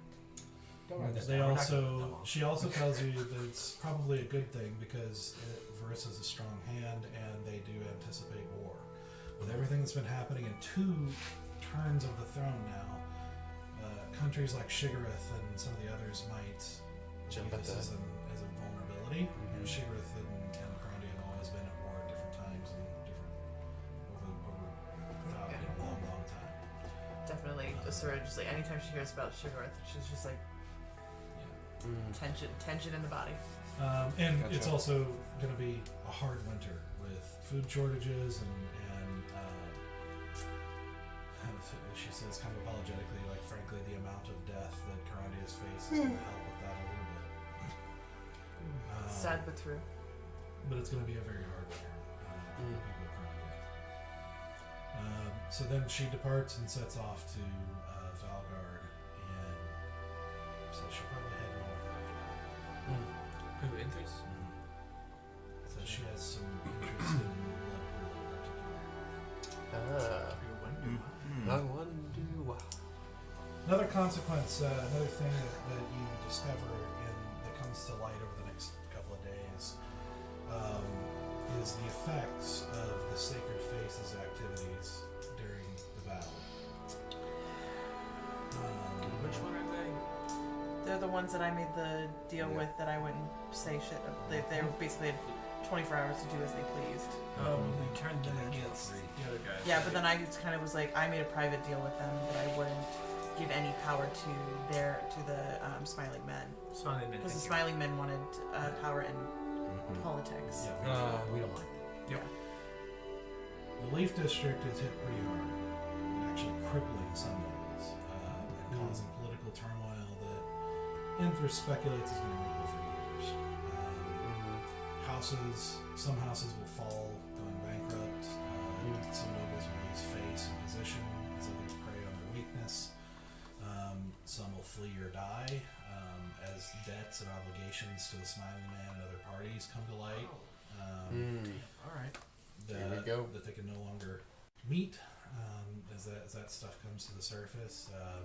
On a personal note, Duchess Windra is actually hit pretty hard and has some operations she owns kind of hit hard. Heirlooms and things that might have been used to help keep her people going, gone. So she's probably going to lose some people of employ. Most notable, perhaps, is that To Wear a Dragon and Impenetrable Beauty are cleaned out. Oh shit! Oh shit!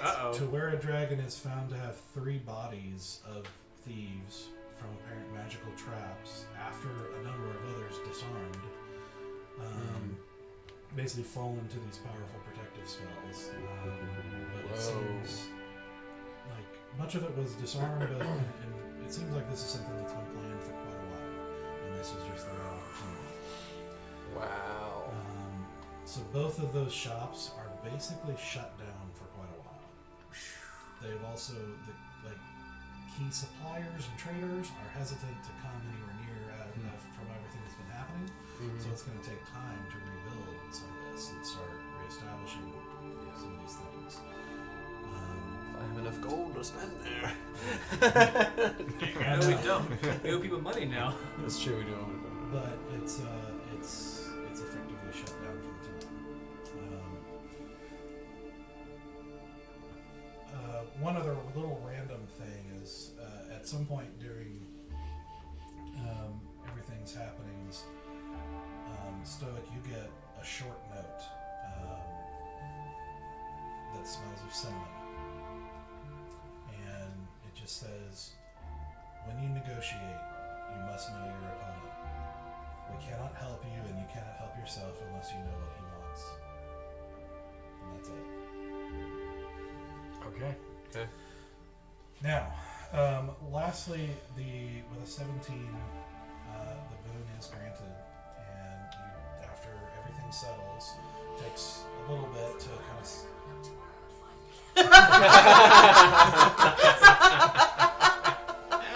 We're not settled. Where's the... The gods are speaking to us. I don't even know what that was. Siri? Hey, children. So, it takes some time to kind of settle things and investigate and look and decide what to do with it, everything like that. But it honestly made things easier on the adjutant and some of the other parties involved to just give it to you instead of figuring out what to do with, like they're having to do with the rest of his estate, and what to do with everything. So they do grant it to you with a 17. You did get the 6 months as well. Love it. Love it. So. A lot of money. That is a lot of money. But after 6 months, of course, you're gonna have to make sure you have some plans. Figure something out. You made the calendar, so you should mark it. Yep. We're gonna forget. I'm gonna keep it track. We're gonna fit so much. So at some point, if necessary, I'll get you a map if needed or anything like that, and you can give me any sort of like requests or anything like that of how you wanna what you wanna do with it. Yeah. The staff are all executed. They're all like all the Greenwood staff. Even the chef? Yeah, it is very shit. come to light that they were all under very strict instructions to spy on anything and everything, and basically it's treason. I mean, it's like it's really bad. Yeah. There's a Gotcha. very harsh public opinion against anybody involved with Greenwood. If the documentation hadn't been so ironclad, Felguna and Elthris would be in trouble. How did that Yeah. fall upon us? Because we were pretty close to them. Well, Is that for Rolo? the most part, He's it's Always go. the move of getting seen helped, which shows that you're not there. But there is some doubt here and there starting to show up as to how you were so close to him and didn't know, or like, what involvement.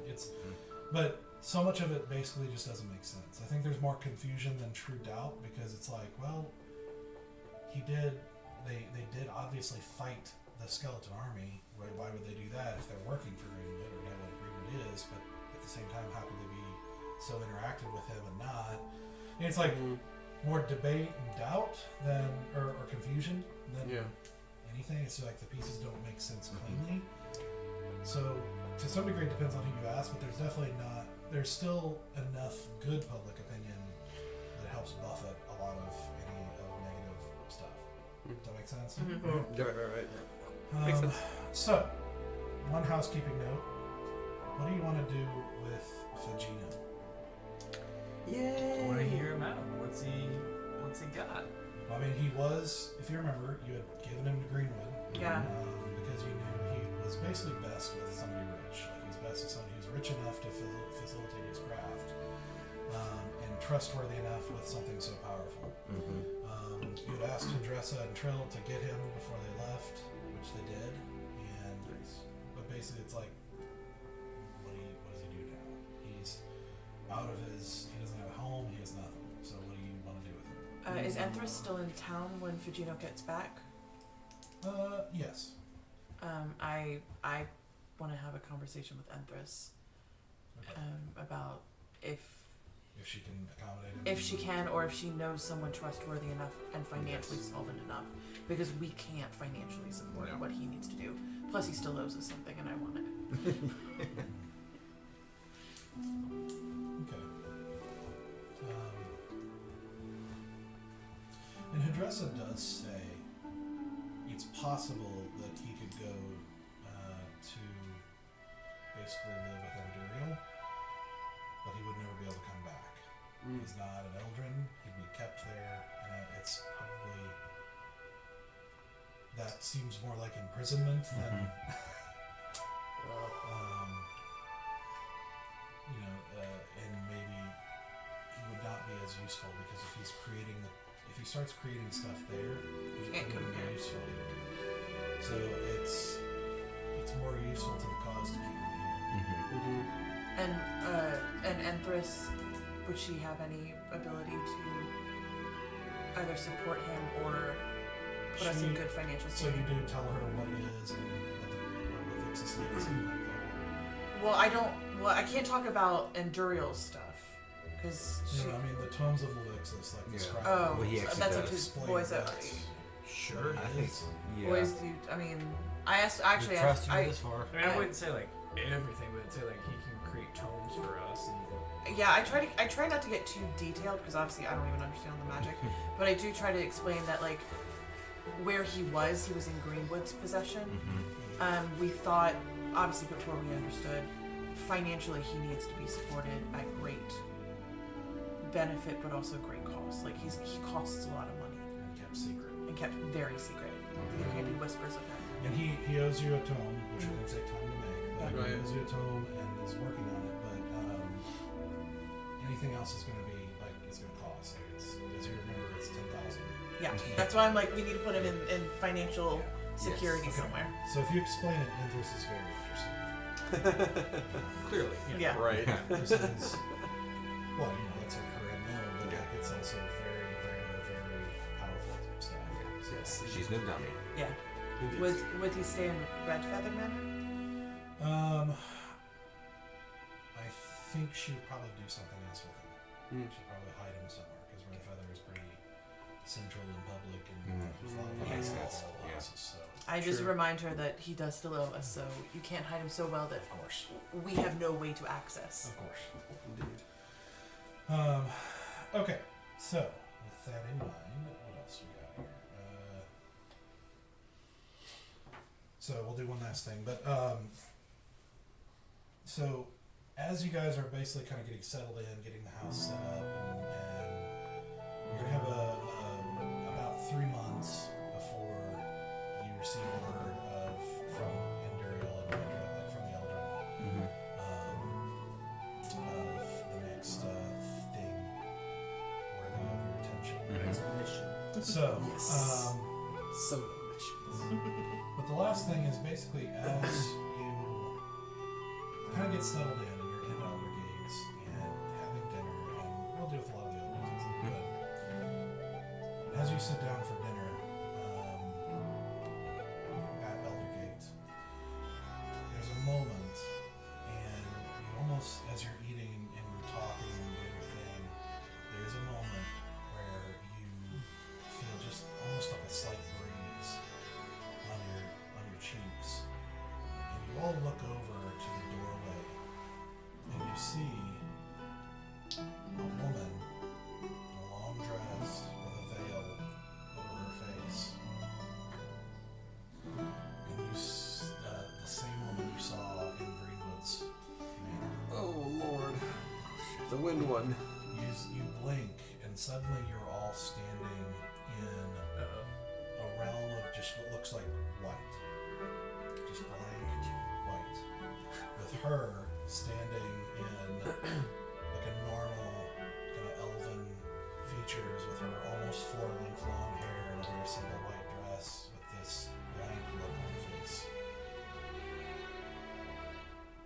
You destroyed my home.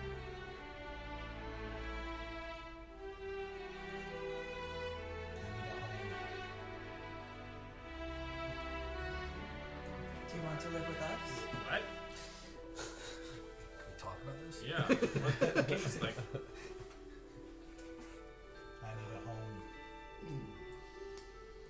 Do you want to live with us? What do you want? I want nothing. I must have a home.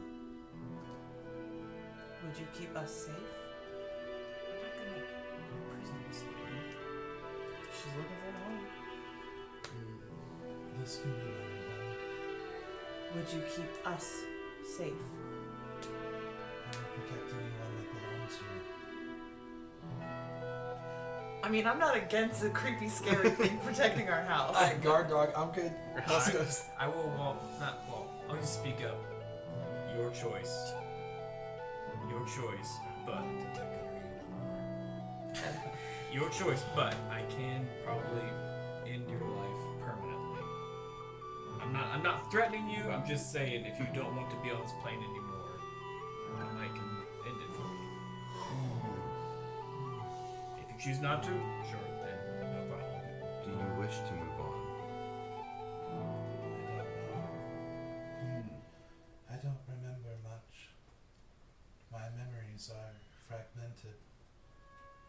soul is fragmented. I cannot move on. I think I was once alive, but I cannot be sure. Now I am only this, the protector of my home, and I must have a home. Do I recognize what she is or know anything about that? Probably Roll an not. Arcana check. Let's see. Come on, wizard. Oh man. 6 plus 7 is 13. Okay. Yeah. Not good enough. Yeah, no, not anything specific. I mean, she is obviously undead. Yeah, she's undead, She's obviously yeah. a ghost of some sort. She's, you have heard of undead being bound to certain things under certain circumstances, but like the nature or conditions of it or anything like that. Gotcha. Okay. She's powerful, and so it takes some power to do this. Right. Gotcha. No, that makes sense. I wanted to stay. She's terrifying. She fucked me up really good, but Oh yeah, she's a great bodyguard for sure, but I don't want to imprison the lady. how about this?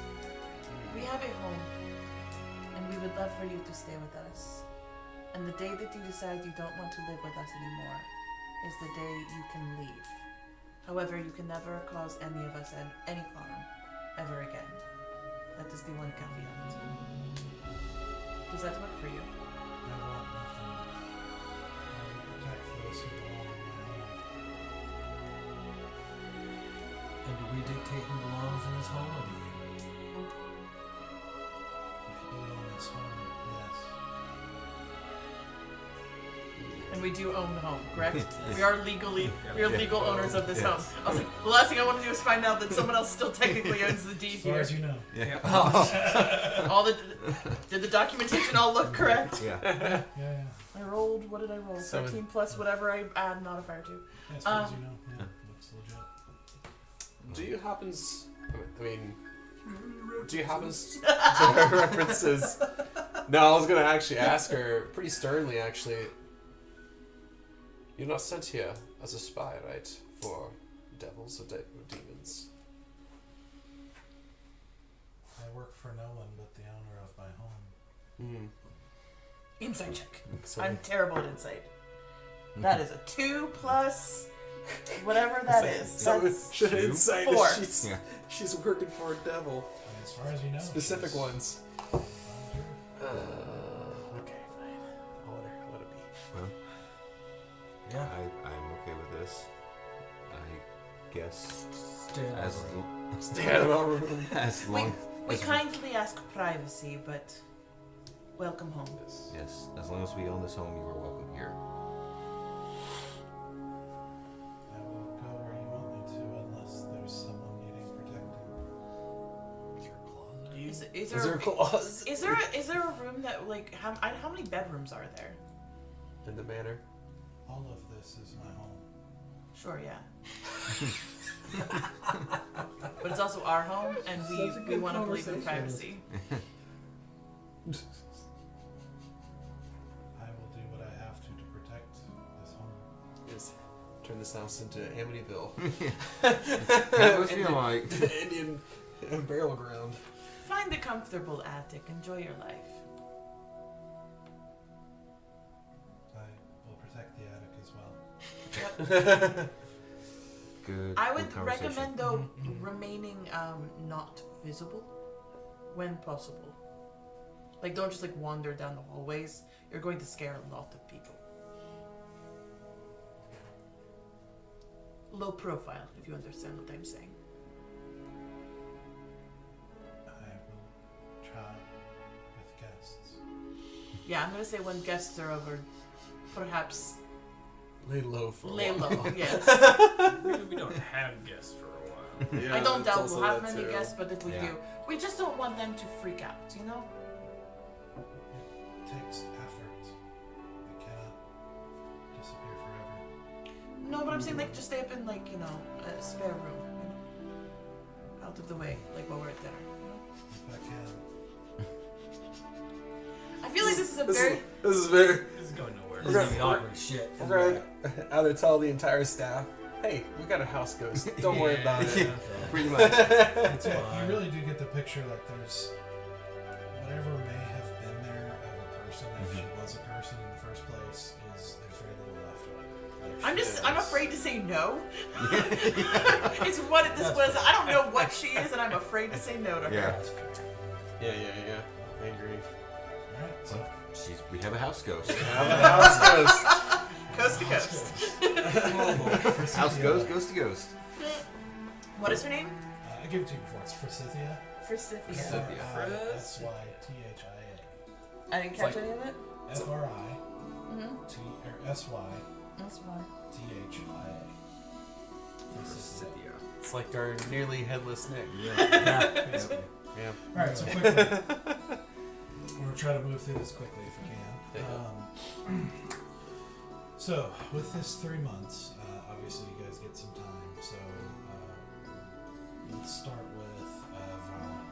All What right. do you want to do with this? Well, I guess I should say, we did talk a little bit offline about what they have Yes. in mind. This is totally so improv. we'll be Yeah. not until I'm this making it right now. is- Yep. But, Yeah. So I think that I would travel to I think it was Tarina where for the I forget the name of it. It's not a library, but it's like a library. There's one place where I could do research and things like that. yeah, there is a library. Yeah. So I want to do some research on Ixie and the Dragon Mirrors and Hera, since I have all that information kind of now, see if there's anything that kind of connects those dots between those two. Do you want to take this bit by bit, or You can just run through it. okay? I was going to spend some time in the Blush, not going to the monastery, but going to buy a particular tree root for tea for Asura. Okay. It's a very expensive root. It's only available in this area. So, however much that's going to cost. Okay. Let's see. I probably, going back just a second, I think as part of the research, I would probably try to include a little bit on devils and demons, trying to figure out what, as I'm sure everyone's going to do, trying to figure out what contracts look like, what if there's any way to get out of it, wherever can come up from that research. I think those are the big three things that, or I guess 2 things that I'll be looking to do. Well, the tea, we need 25 gold. Okay. Get you a decent amount.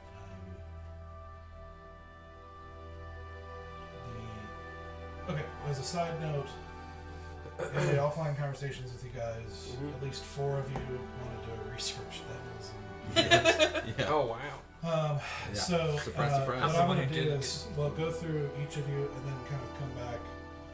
And I'm assuming none of you are trying to keep it a secret from each other. So, we'll just come back and I'll kind of give you a chunk of knowledge collected as a group deal.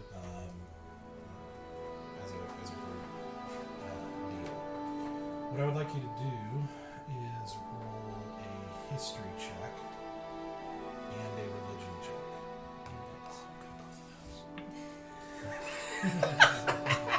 Let's see. So history, that's an 8. That's not right for me. Sorry, you said the other one was Religion. religion. Let's try a different dice. That's not going to do it. That's a 4. Oh no. Yes. Okay. My dice hate me tonight. Yeah. No. That's right. Yeah. Alright, but with a week of, so essentially with the travel time, and doing that, you're basically going to have, you said you wanted to spend about a week there researching. Roughly, and then yeah. Kind of wandering around Yeah. for 3 weeks and Yeah. then returning. So, Especially now, it would have depended on how the research went. The research did not go well, so there's probably going to be a little walkabout. When you're spending a week of time on it, you're still going to get some info. So, the Dragon of Mirrors. So, as you were told by Endurial, there was a time in the universe where the universe was one.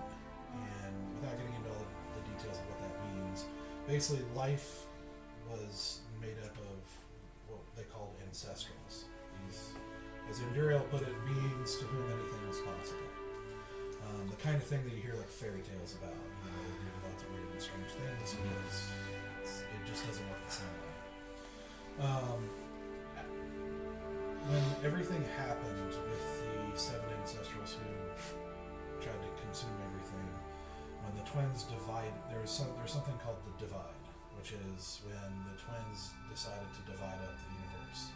So instead of one universe, you ended up with a whole bunch of planes and realms like you have now. You also, life itself was divided as well. And so now you end up with a whole bunch of different types of creatures. And I mean, there were other types of creatures too with the ancestrals, but a lot of the kind of core intelligent life, or somewhat intelligent life, was divided. And the first of those were called seed creatures, or seeds. And so, in fact, you've heard this term before because you fought the raised undead remnants of a seed giant. So, what you discover is that there were 10 seed dragons, and the Dragon of Mirrors was one of these, as was the Emerald Dragon. There's several others. I mean, the Dragon of Mist, who's dead and fell to the first lich. The Dragon of Hearts. There's a whole bunch of others. There's only one other that you are at least vaguely familiar with, which is the Shadow Dragon. You know you're familiar with it because he is the head of an order of monks that's basically your rival. Almost very rarely like true enemies. Yeah, it's very rarely true enemies, but very much not high opinions of each other. Yeah. And very tense whenever you guys meet, and it's At the All Valley Karate Championship.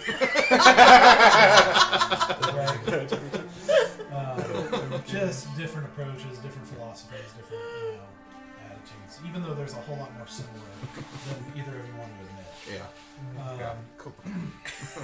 So there's that. Unfortunately, you're talking about the very beginning of history post-divide. So it's there's and you have been told like the Dragon of Mirror specifically kind of operates under the radar. Like she travels around and does her thing, so it's really hard to find a whole lot of key information about it. Gotcha. However, with the time spent, as will apply to a lot of you guys' stuff, like if stuff comes up with it and you have to roll related to that, you'll probably have an augmented DC to show that you did some research. Okay. So if specific stuff comes up, it'll be easier to Recall. or accomplish or know. Secondly, Ixie. So, to give you a few things here, as you're reading through about Ixie, you can't help but think you kind of see where Bulgash is coming from. In that, I mean, in a sense, she does represent chaos, in some sense, and the followers of Ixie believe that's a good thing. But there is debate. Like there is actually, even among scholars and among like legitimate people, there is debate as to how valuable that is. Just like chaos and law versus each other is like a topic of debate all over the place. But specifically, there was a Vesperian scholar who once said of the followers of Ixie that their strength lies in their efforts to bend luck while the rest of the world is merely bent by it. While many mortal creatures pray to the goddess of luck, there are very few true servants who work to manipulate the fabric of reality to change the world in unpredictable ways. And they firmly believe that chaos plays an immensely important part in the universal balance. A kind of well-known priestess named Asteria said, imagine if everyone always got what they worked for, how insufferable they would be. Luck reminds you that although success is possible, you are not a god, and though failure is possible, you are never hopeless. In other words, luck is a force for humility. The followers of Ixie believe fundamentally that luck is a force for change. If anything in the world were truly based on merit, then the skilled would oppress the unskilled, the powerful would remain powerful, the poor and the weak would always be poor and luck can change anything and everything, and some of the most important events in history can be boiled down to a single moment of good or bad fortune. They also believe that Ixi, the other gods, and even the one without shadows have purpose behind the inexplicable events in the universe. One of the most well-known priests of Ixi, Halgo, said, to follow Ixi is ultimately to accept paradox. For the more one learns about luck, the more one understands that there is no such thing. All luck has unfathomable purpose behind it. Therefore, following it is the purest form of faith. So, anything regarding Ixi, we'll probably have an audience in DC as well. And I just need to double check your... Okay. As a result of spending that time in research and in this library and looking through this stuff, you're also going to gain proficiency in history. Hey, Okay. I'm here for that. Heck That's yes. what's up, dude. Okay. That's a good question. At some point, you receive a mysterious note, almost a familiar mysteriousness at this point, saying to come home. Delivered by a guy who walks up to you, hands you a piece of paper, and walks away. Okay, gotcha. You I was gonna say, you know who it is. yeah.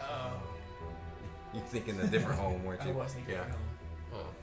No, not a lot of mysteriousness in that. Yeah. And then, there's a few things I'll buy, but we can get. Yeah. You know, that can be off screen. It's not anything important. Okay.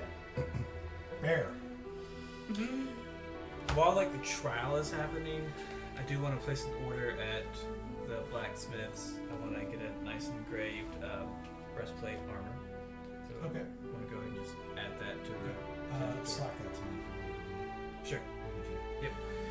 And then kind of when things settle down, I'm going to tell y'all that I'm going to go on a bit of a sabbatical. I need to do some thinking, need to go be by myself. So I'm going to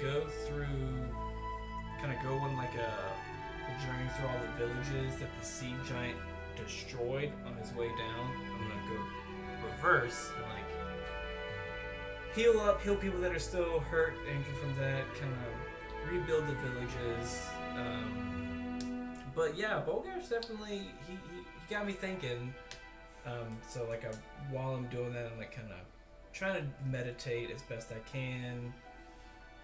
Just ask around, like, hey, who do you worship? Like, what do you think of the gods? Just like try to get a better grip on it. And of course, every night I play fetch with White Claw.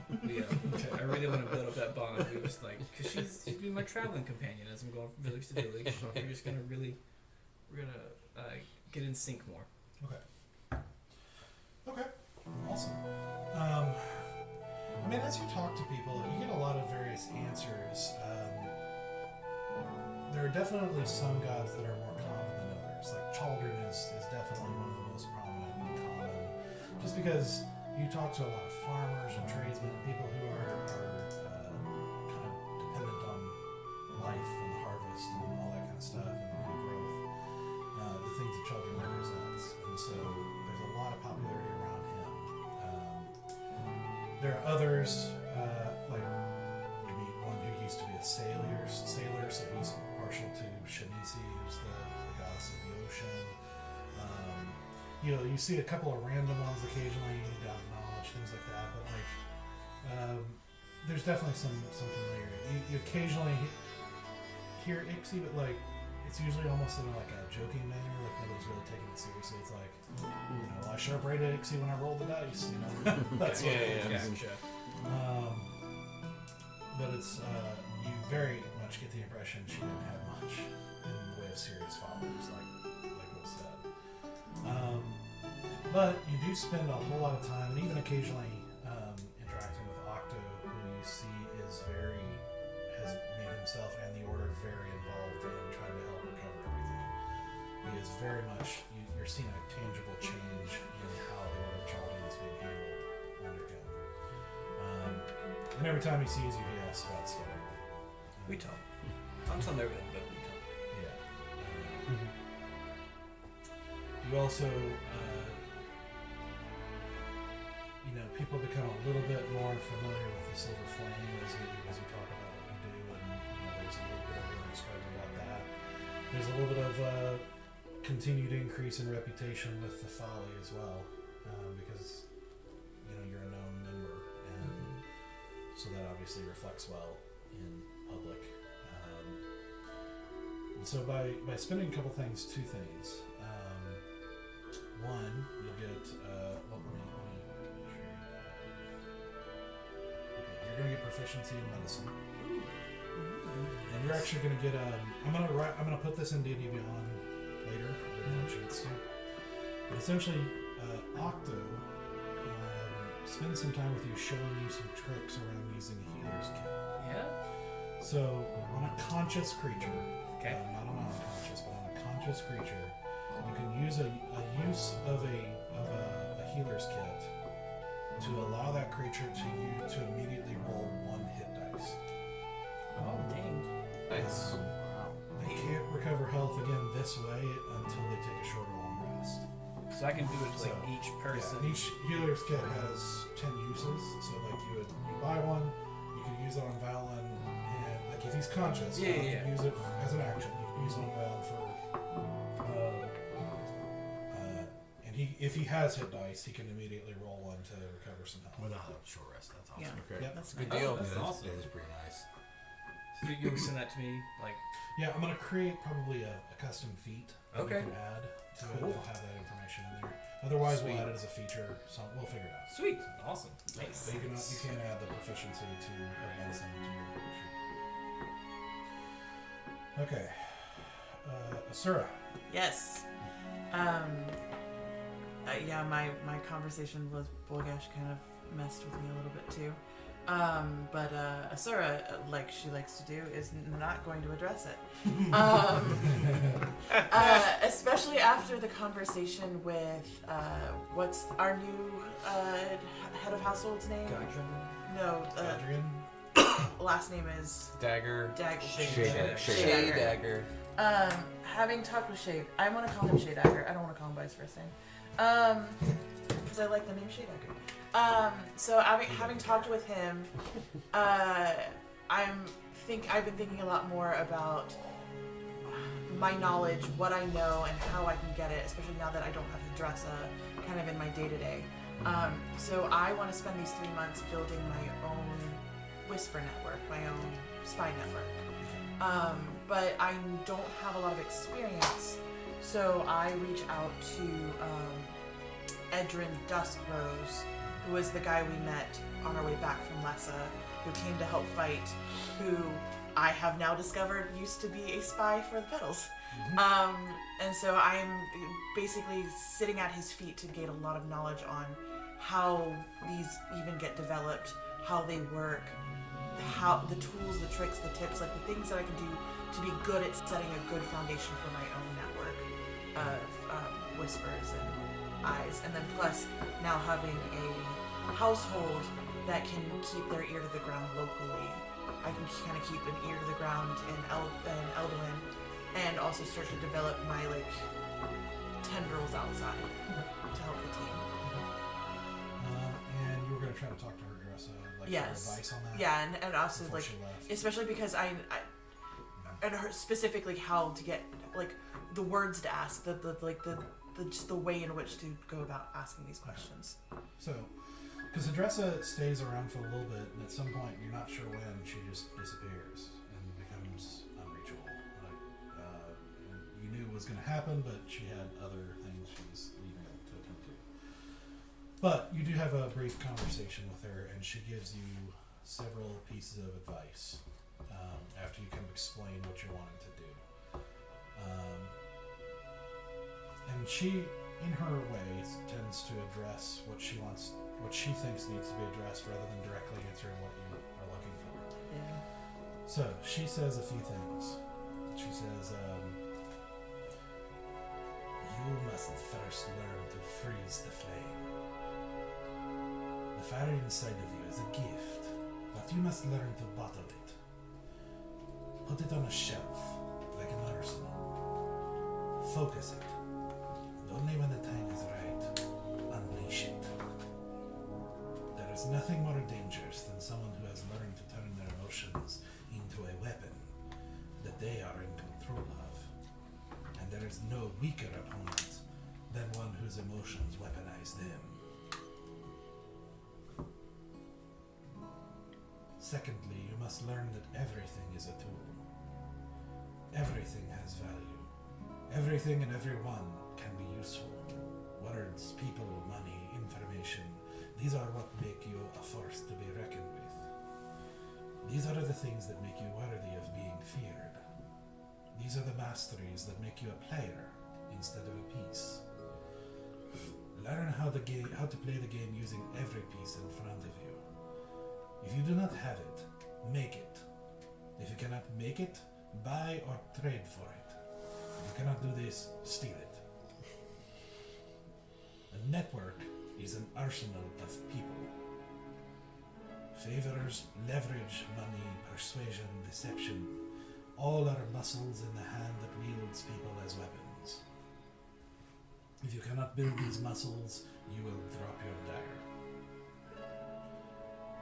Thirdly, you must learn to be unstoppable.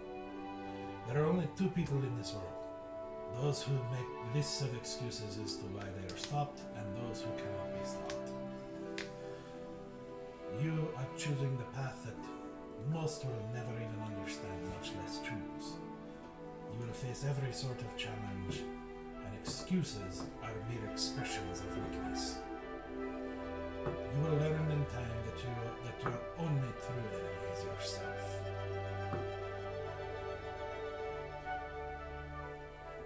You must also learn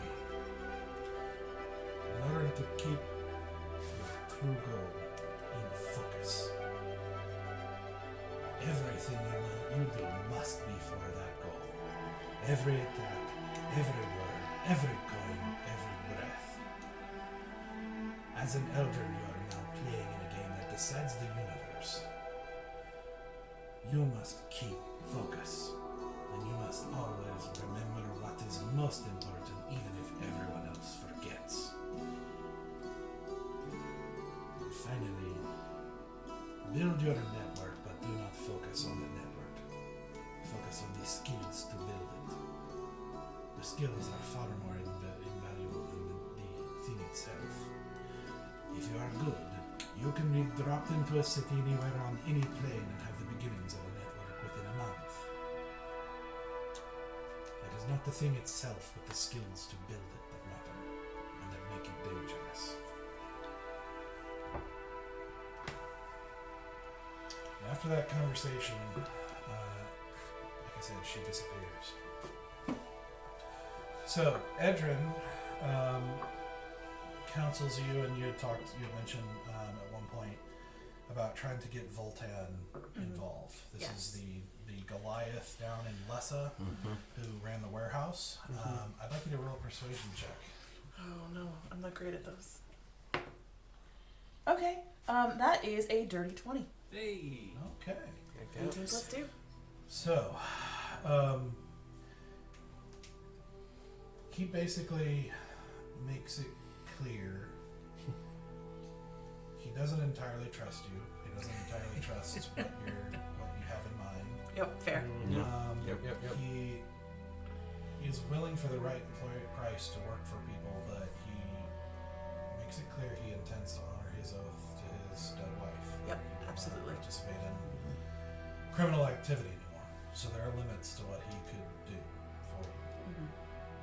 He figured out on his own that you probably have other things in mind behind this business stuff that you're proposing with him, because he's learned in detecting, when somebody's a traitor and when somebody has other things in mind. And he just basically says, like, he's willing to be a part of that business side, but he can't do the other side. And if it comes down to it, he'll leave or just not. Like, he just won't be a part of that. Yeah, and I make it very clear that I'm not going to put him in a situation where he has to make that decision. That he's basically, I just need him for legitimacies. when I'm trading outside of Eldowyn, I just need one legitimate place that I can say that I have that I have connections with. So I'm just asking if I can use him as a form of legitimacy. Okay. So, with that, between Voltan and Edrin, you're able to start trying to build a business front for a network of trying to get information and on the relevant parts. This is obviously immediately going to be strongest in Karandia as it grows, and then of course there will be probably augmentation on DC for checks related to building this anywhere else. So basically it's helping you be able to do this elsewhere as well. But obviously existing will be stronger as it grows in Karandia. And he, Edrin also advises you that whatever money the business makes, at least for a while, to just put back in, because he's gonna need funding for doing his activities as well. And you basically would pay them out of profits, but he basically says, like, at some point there will be profit, but from the business for yourself. But his strong advice is put it back into it for quite a while to build this up. Let's see. As you do this over the 3 months, as you are working with people and getting these advice, and Edrin also helps you, talk you through things and give you advice and things like that. You start to, with his help, you start to learn how to connect the dots for how to work various situations, both immediately and in the big picture. And you start realizing there are links between the two, and sometimes you can help or get people to do things in unexpected situations, and you start to realize there's unexpected links between like the larger big picture strategy of things and like battle. And so one of the things you're gonna get is, and I'm gonna write this up the same way I wrote him, but basically is you're once a day you're gonna be able to use your bonus action to let someone else take an action. Okay. So it's like kind of like an augment of like the mastermind feature. And if you use that a lot, it might increase, as time goes on. But basically, once a day, if you use your bonus action, let somebody else take an action. That's pretty cool. So alongside the network and the, some of the DC check, will be affected by that and everything. That's that. Okay. All right. Stoic. I would like to spend 3 months researching how to get my soul, as well as spend the majority of the time learning my violin, so that I can start to play it at local taverns and stuff like that. And I would also like to spend my nights patrolling the city. This is amazing. So that is my goal with the violin, is once I am able to start playing in pubs, I would also like to keep an eye out, because I am trying to fight crime. It's amazing. With my So 3 good. months. And in doing so, when I do find somebody that's trying to rob somebody else or committing crime, I would then, after stopping them, like to make them an offer. No! You son of a bitch. The Dark Knight! That they can either face the guards, or they can hear about our Lord and Savior Bulgash. Oh gosh. Okay. Oh no. No. And I was at those pubs. I was supporting you at the bar, listening to the violin. Yeah. You have fallen so Are you hard. still trying to we talked about you listen to like rumors and try to listen, like that was your method of trying to find information? Yeah, that's the whole thing. Like I'm wanting to listen. I'm following. But basically, I am trying to find people that I think are the lowest of the low, because they're the only ones I'm willing to sell to Bulgash. Oh boy. Or recruit for Bulgash. Now you have so many souls to get. Right? Oh no. I want you to roll 2 persuasion checks for me. Ooh, that's an 18 So- plus You're correct. 6. Oh, So that's no! that's a 24. 24. And that's a 21. Oh my god! Daggum. So, How many do I need to get? you were supposed to get 11 to pay for Okay. the weapon and the new debt. Yeah. With that, along with some of the people you hired getting people involved, Pyramid scheme. Hardcore. yeah, you end up with 12. Holy smokes. No! Um, Oh no! Oh, I'm going to hell. 9 of them. at the moment, Yeah, 9 of them to be Literally. precise.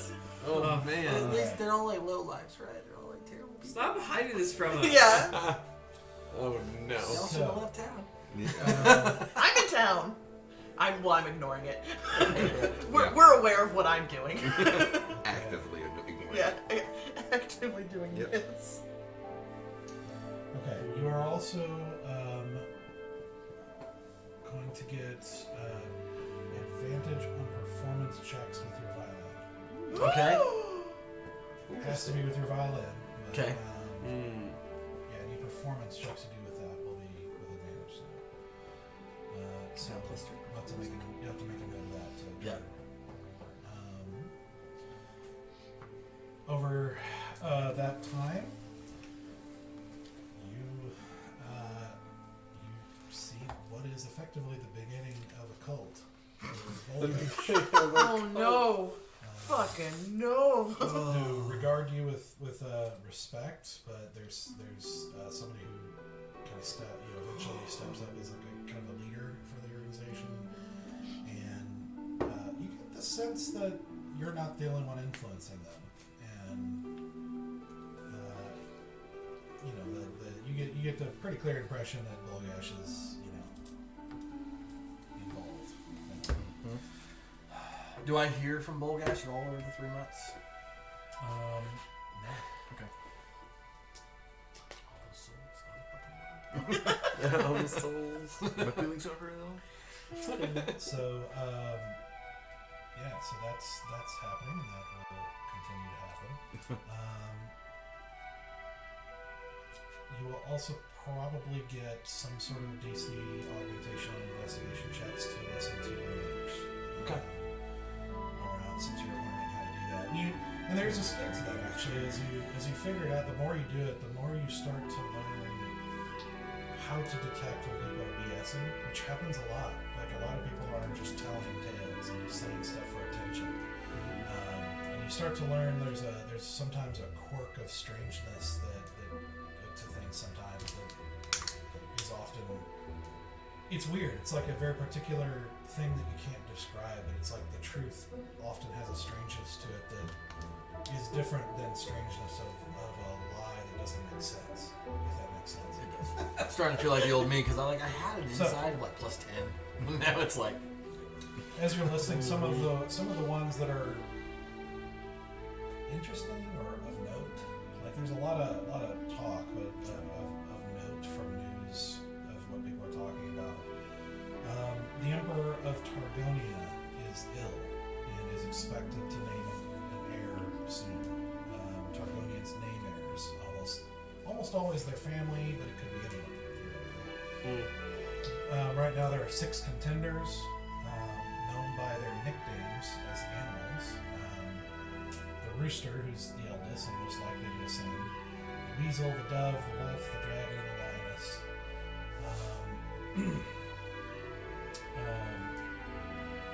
One of the guys is like, I'd fear to be killed by any of them right now. Royal siblings in Targonia are known to be be killed. In order to secure succession. In any case, the great houses are all in turmoil as they try to maneuver to take full advantage of the situation. My goals on prices on Targonian goods going up, which might be relevant to you. Orkia and Geza have been seen fighting together, as you've heard actually once before. But that's really unusual because they have been at war since time immemorial. And they've been raiding Bloodpool in droves. Blooders is the guy you listen to calls him. Blood has been calling for aid from Mandor and Vesperwind. I don't think Mandor will help. I doubt Our Lady Drava is going to spare any men, but them high elves are always poking their noses into things, at least lately. They'll probably send help for a price. You also hear the Hidden Rebellion, as it's called in Lyrandil, is fading. The government is actually claiming that they killed the leader, known as the White Death. But a lot of the common folk thinks it's just propaganda. But the guy talking figures King Morthag is too powerful for that sort of nonsense rebellion. There have been rumors mentioned in passing, but you actually hear it kind of in passing like 3 different times, enough to kind of catch your ear. Just some mention of something called the Undercult, which is apparently some group that claims to worship a new god. Started popping up. Continued rumors of strange creatures appearing all over the world, like creatures that shouldn't be there or aren't natural to those areas. Seems to be happening everywhere.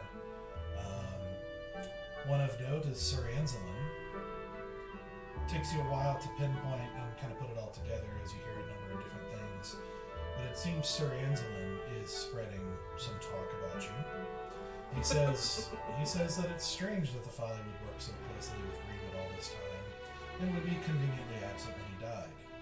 He also points to the rumors, even though most people don't really take him seriously on that point, because they're like, well, they were here, He also points to the rumors about Asura's tactics with Kotak, and that they claim to have killed the Necromancer while taking the glory and reward, yet they didn't, and the army left because of that info. If not for the Folly, thousands would be saved, and perhaps Greenwood would have been caught earlier. He's none too happy. Lord Anson? Anzelin. It's Sir Anselin, That's the head of the Chalice of That's Life. the douchebag that Yeah, I he's the douchebag. Okay. that's the pretty boy paladin. The head of the Paladin Order of Chalice of He Life. hate us because he ate us. So. Oh, it sounded familiar. Oh, it sounded I mean, familiar. That's senior douchebag. that's what I'm hearing. Senior douchebag. Nothing, you don't hear anything that seems legitimate about devils. Like, the common folk talk about devils and demons, but don't really understand the difference and use that term to describe all sorts of monsters. Rumors, legends, folktales, etc. You do get better at determining this sort of nonsense, though, from real information. So, yeah, I think that's what wraps it up for you. Easy. Alright, so I'm gonna go on my epic quest, show montage riding on a horse to I'm gonna go to Vesperwind to do some deep diving. That's what. I think you said the Everwood. Vesperwood's Right. probably too far away to get back in there. Oh, there and back in 3 months. Oh, To give okay, you an okay. idea, to go to the Blush, which is far south of Vesperwind, was a month of travel. Oh gosh. Okay. So yeah, I'll definitely do Everwood then. Yeah. Okay. I thought you mentioned. Sorry, I thought we talked something about I had to go to Vesperwood instead of the other one. Yeah, that's a long way away. It's a long ways away. Okay. So I'll go to Everwood, to their libraries to basically do a deep dive on a couple, obviously, specifically Bulgash, but just devils in general, devils and demons, how they specifically entrapped the Demon Prince and Spiritite, and also understand what Spiritite is, how to harvest it and use it appropriately, and to visit my uncle Vesely. Oh. Yeah. Since he's there in the Everwood. See how he's doing. But yeah, that's gonna be like legit my full deep dive of just studying everything I can about, demons, celestials, and devils in particular, of the 9 hells. Okay. Lots of studying. Just in a book. Cover part of that and then come back later to do the other part. Correct. Spiritite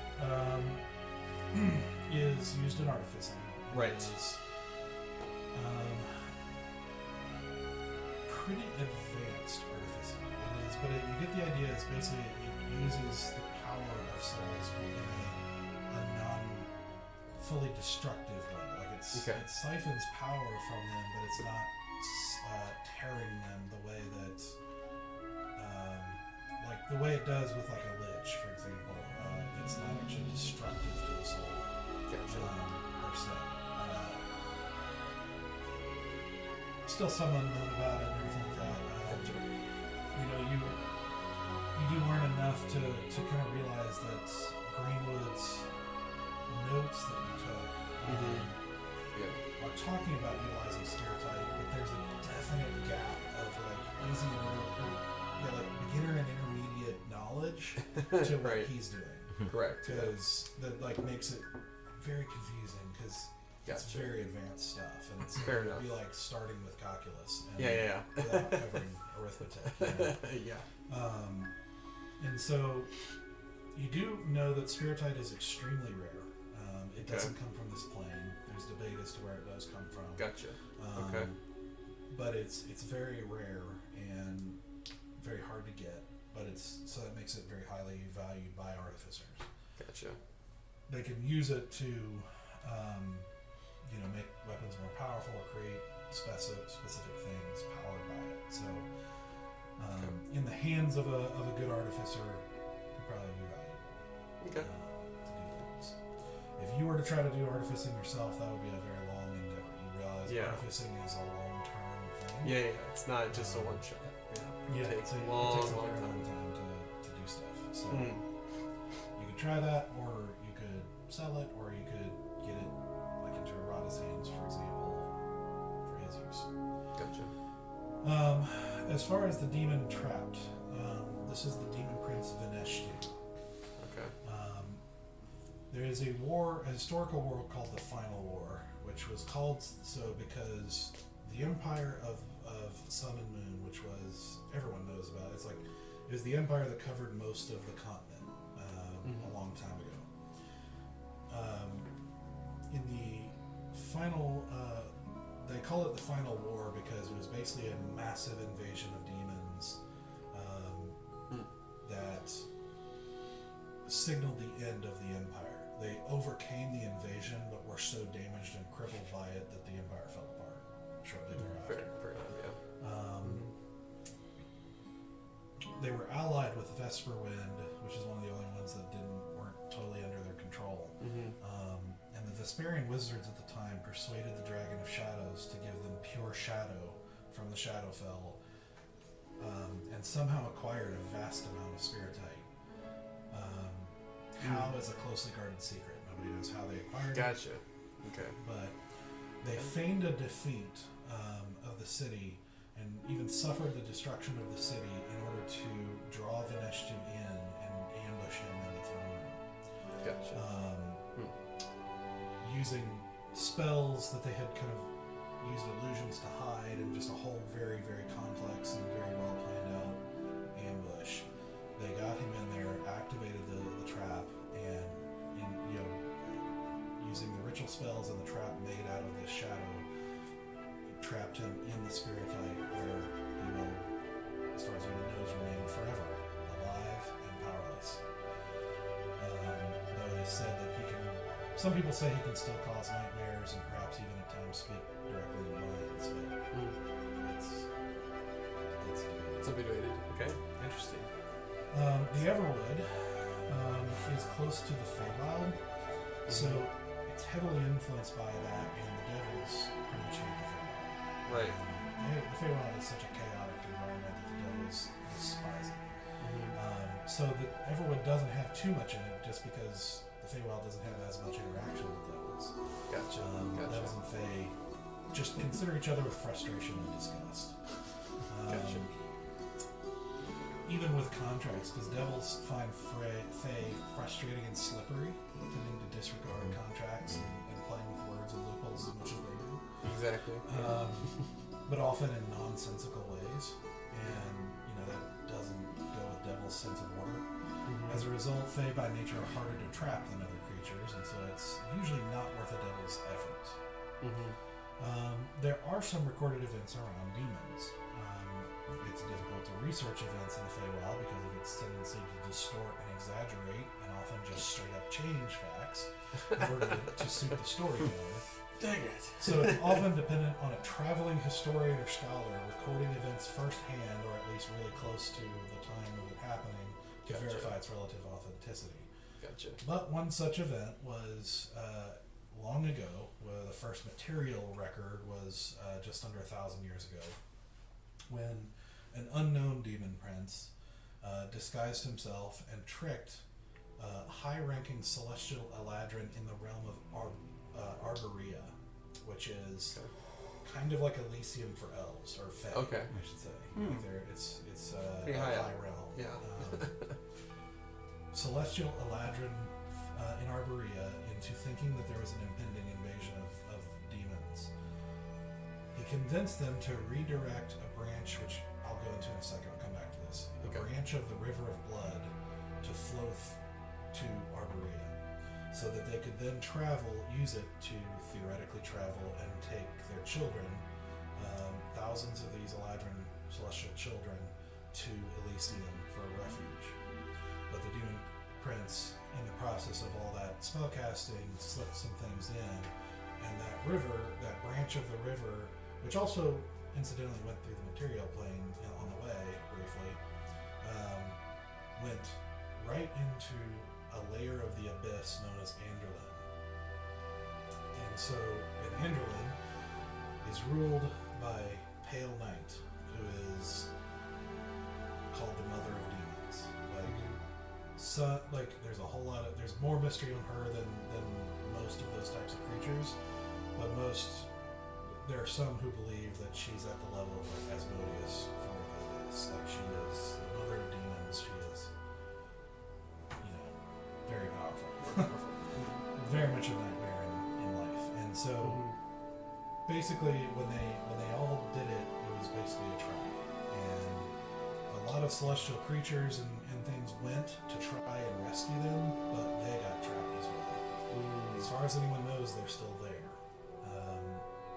Maybe wiped out, but maybe fighting still or holding the line, which is what a lot of them say happens, but it's like hard to know because it's hard to get into the abyss, especially to a specific layer of the abyss, which is infinite as far as anyone knows. The branch of the river that traveled through the material plane was then used to invade the material plane, resulting in the final war. Gotcha. Interesting. So, It's a trickery. yeah, lots of interesting kind of cosmic stuff happening there. Very interesting. You, as a result of this research and everything, will get expertise in history. You already have proficiency. Yeah. You basically need double the proficiency. Expertise is nice. Yeah. Yes. You will also have an augmented DC when talking about demons specifically. Okay. Since you didn't have much about devils, so maybe Yeah, the demon part. that's fair. He's got something. When you also receive a similar mysterious note, as you all do eventually, or I should say the people who are traveling about, you two get a message that you're there. You get it enough, with enough notice to leave. You return and with a couple of days to spare, and you are sitting in your room, I don't know, reading or doing whatever you're doing, when a bird flies up to your open windowsill and kind of regards you and just says, "Easy?"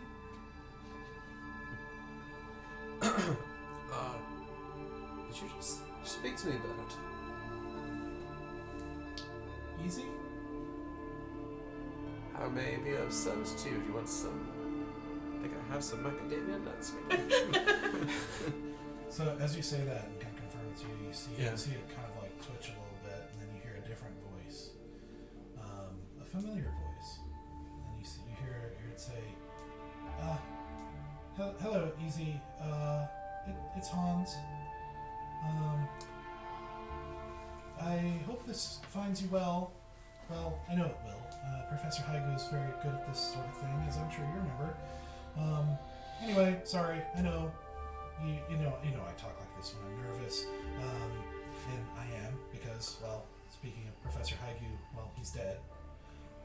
And, well, I suppose I'm even more nervous because if you're receiving this, it means that I'm dead as well. I wish there was a better way to tell you. Listen. Listen, the Tower of Knowledge, is being, like, infused? Well, there's a growing number of people here, students and professors, like staff and things like that, people who say they're a part of some sort of secret society. Or, I don't know, religion, almost? Or like an order? Well, they're kind of weird, intense, secretive, and weird. Oh wait, I said that. Anyway, they took an interest in... Wait, I should back up. After you left, I went on staff as Haigu's assistant. We took an interest in lost magic, magic you can't find anymore. We found some interesting things, indeed. Well, and we started a new project, and, well, these members, they came around a bit, taking an interest in our research. Then more and more, it got kind of creepy, really. Look, I don't have time to explain everything, but they're dangerous. Very dangerous, and they're connected to something dangerous. I don't know. I don't know a lot, because I'm in hiding. I think it's important that they don't get this research, though. Even though it's kind of useless right now. Apparently someone went through really great lengths to hide it. Listen, I've enclosed a scroll. And it's a cipher, and I don't have the key. We negotiated away from a really powerful cloud giant who thought it was one of the most important things in the world, said it had to be kept secret for protecting the world, but he was, sort of barely in this world anymore and almost dead and lost or something. They kind of go crazy at the end, I don't know. But he was, he said there was like a really powerful wizard who has this key somewhere to decipher it. And if it's deciphered, well, apparently it fills in the blanks to complete scrolls of like immensely powerful lost magic. Scrolls that are locked in a vault called the Vault of Songs. I don't know, hopefully you can find it. Which you'd also need the key for. Anyway, this is the start. Lost scrolls in a lost vault with a lost cipher. Like I said, useless right now. But listen, word has traveled here of your exploits in Karandia. So it sort of feels like you might be the best one to handle this. Well, and more than that, I trust you. The tower never took us seriously. So I think maybe that'll maybe be an advantage. Maybe they won't think of you as a threat. But I've seen your potential. I know what you can become. Anyway, I'm sorry I never got to see you again. I hope you've made new friends and that you're letting yourself be close to them. Yeah, good luck, my friend. And, always be watchful for vampire manatees.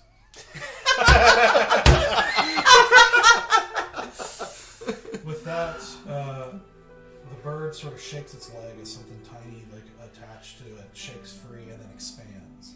And you see a scroll kind of wrapped and sealed, kind of bounce a bit, and then the bird gives a little bit of a hop and then Out there, it's out the window. This message.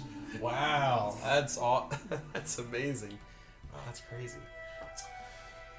I'm sorry, I know we're going late, but like really late here, but I'm trying to get through some of this. Yeah. All right, so for all of you guys trying to find out devil stuff,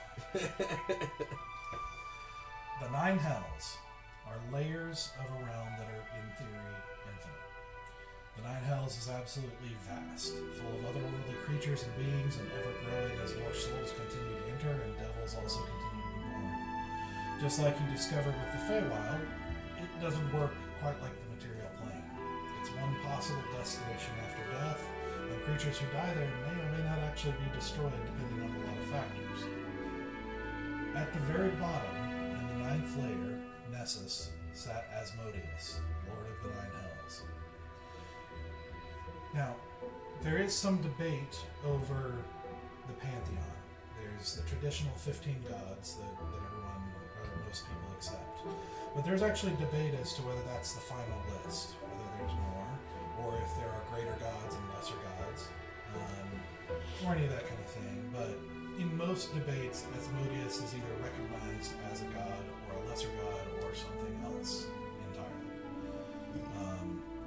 It is possible he's just one of those unknowable creatures, kind of along the lines of Great Old Ones or True Witches or others that you just don't know. What's incredible, what is true is that he's always universally regarded as one of the most powerful and clever creatures in the known universe. And that he rules the Nine Hells with an iron fist and an incredible mind.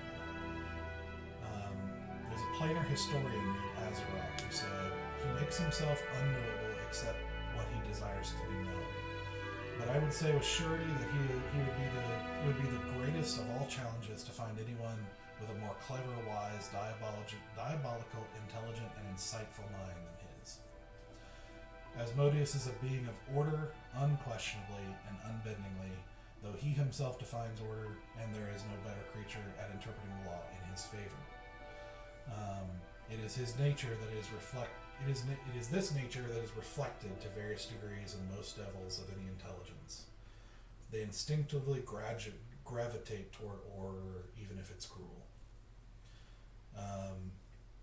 It is also he that game devils the ability to recruit souls after standing trial in the eternal court. He declared that all devils of a certain rank have quotas of souls that must be met in order to facilitate the blood war. He himself is the only devil that has none, as all hellbound souls belong to him. Also interesting to note is debate over his ambition. As a creature of order, many argue that he would not dare and try to take over anything beyond the Nine Hells, because that's the order of the universe. Somebody says his nature as a devil and cruelty and enforcement of the law have allowed imaginations to run wild. They picture something more akin to a demon running rampant over the wheel, the Great Wheel.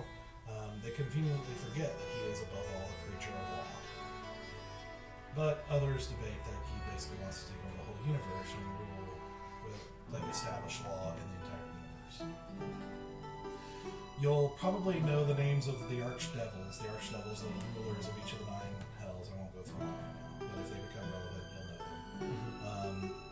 One curious thing jumps out to you, Easy, is devils tend to be braggarts, about their power, desiring to flaunt their status and establish their power before lesser creatures. As a result, devils growing in power are normally kept in check by more powerful devils who may see them as a threat. As a result, the ranks don't change terribly often, or it's very difficult, especially the lower you get, which is higher lower. Yeah. And it is exceedingly rare for a ruler of a layer to change. So you start to fully understand what Anduriel meant when he said the fact that he hasn't heard of him is really disturbing.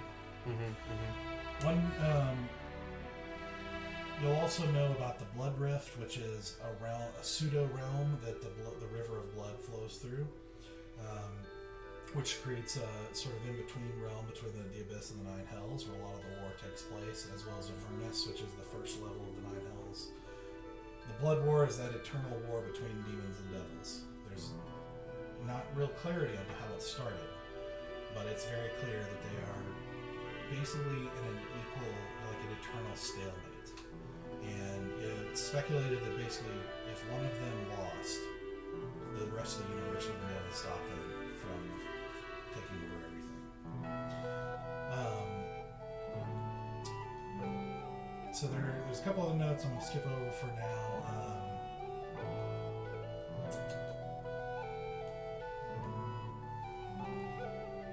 The one other thing, easy with you with the demon thing, is curious to realize, and Azeroth said, curious to realize in studying the Great Wheel that only one realm truly threatens by nature to spill out into the rest of the universe by nature.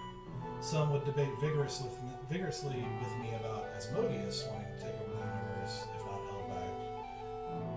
And it's very possible they're right, yet still the Abyss seems somehow out of place in the cosmos, like a true cancer upon it. It's not likely I'll ever understand it. But as a result, the DC will probably be lower for any of you on checks related to devils, as you are kind of sharing this knowledge, and researching, and spending that dedicated time. To wrap up, Verissa takes the throne. She immediately takes control of the city, takes control of supply lines, all kinds of stuff to get food in the hands of people, make sure things are getting rebuilt and taken care of. If you choose to, she's amenable to working with you on that project or working outside the city to a degree. Her focus is inside the city, because the outside is kind of unofficial, but she kind of is willing to secretly, throw you some funds here and there to help with it. I very much appreciate that. But it is very clear Eldowyn is going to bear the scars of this battle for a very long time, and some things will never be the same. When you all return, Fagino's tome is done. To whoever decides to read it, you get +2 to the stat of your choice. So we will be fighting over that too. +2. So it's basically like a +1 to your roll. Yeah. So We it's do like basically your any choice. stat. And the thing about Tomes of Levixus too, by the way, long term, is that there's no cap. They ignore caps, which is why someone who's rich enough could become as powerful as they want to.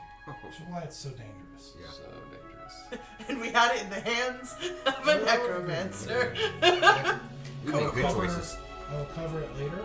Errata also made progress on it. So Cool. we'll talk about that later. But most importantly, you receive, as you check your book, Stoic, you start to receive a message from Endura.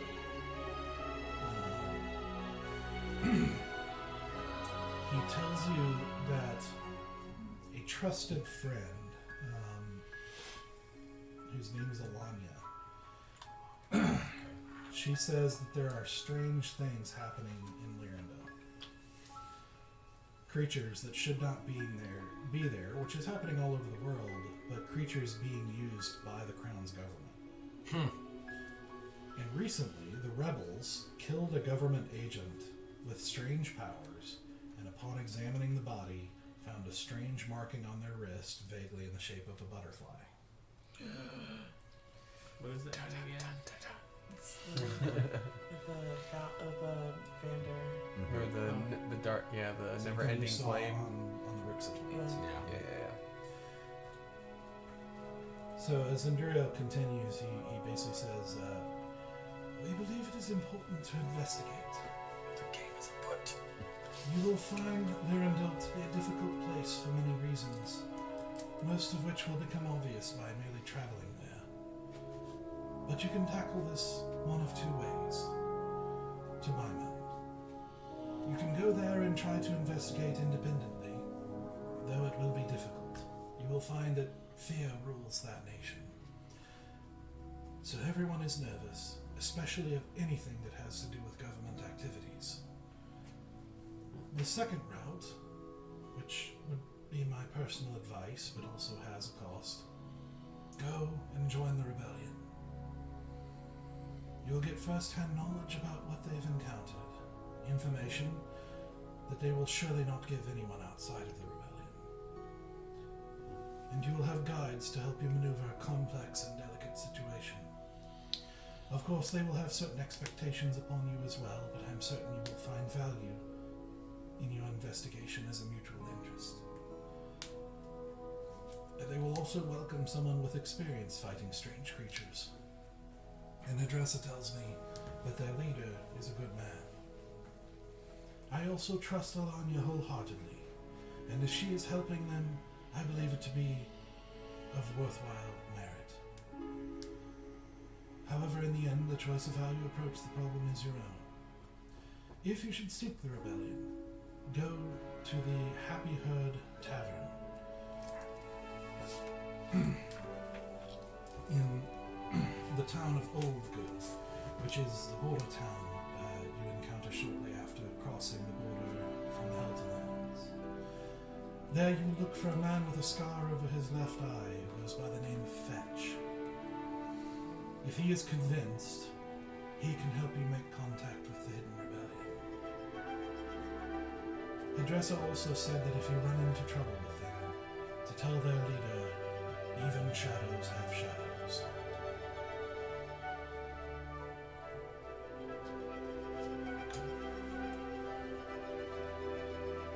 I'll relay it to the rest of the party and just go, looks like we've got somewhere to be.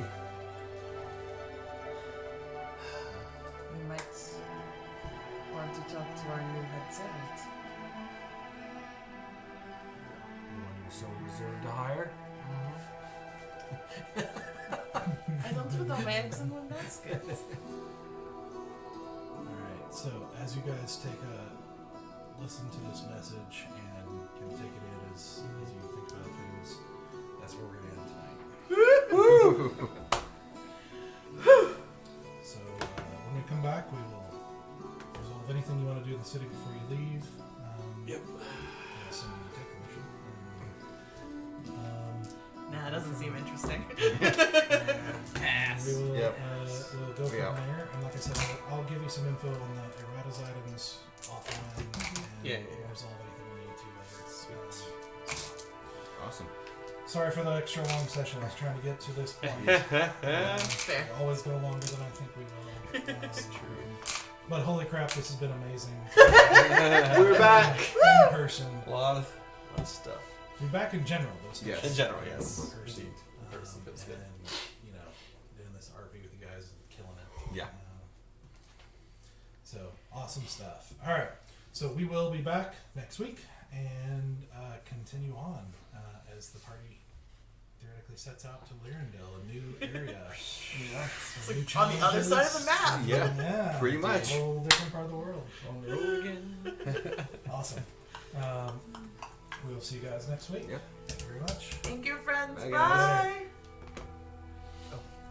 guys. Yeah, wait for somewhere different. Yeah, where's the camera? It's not right.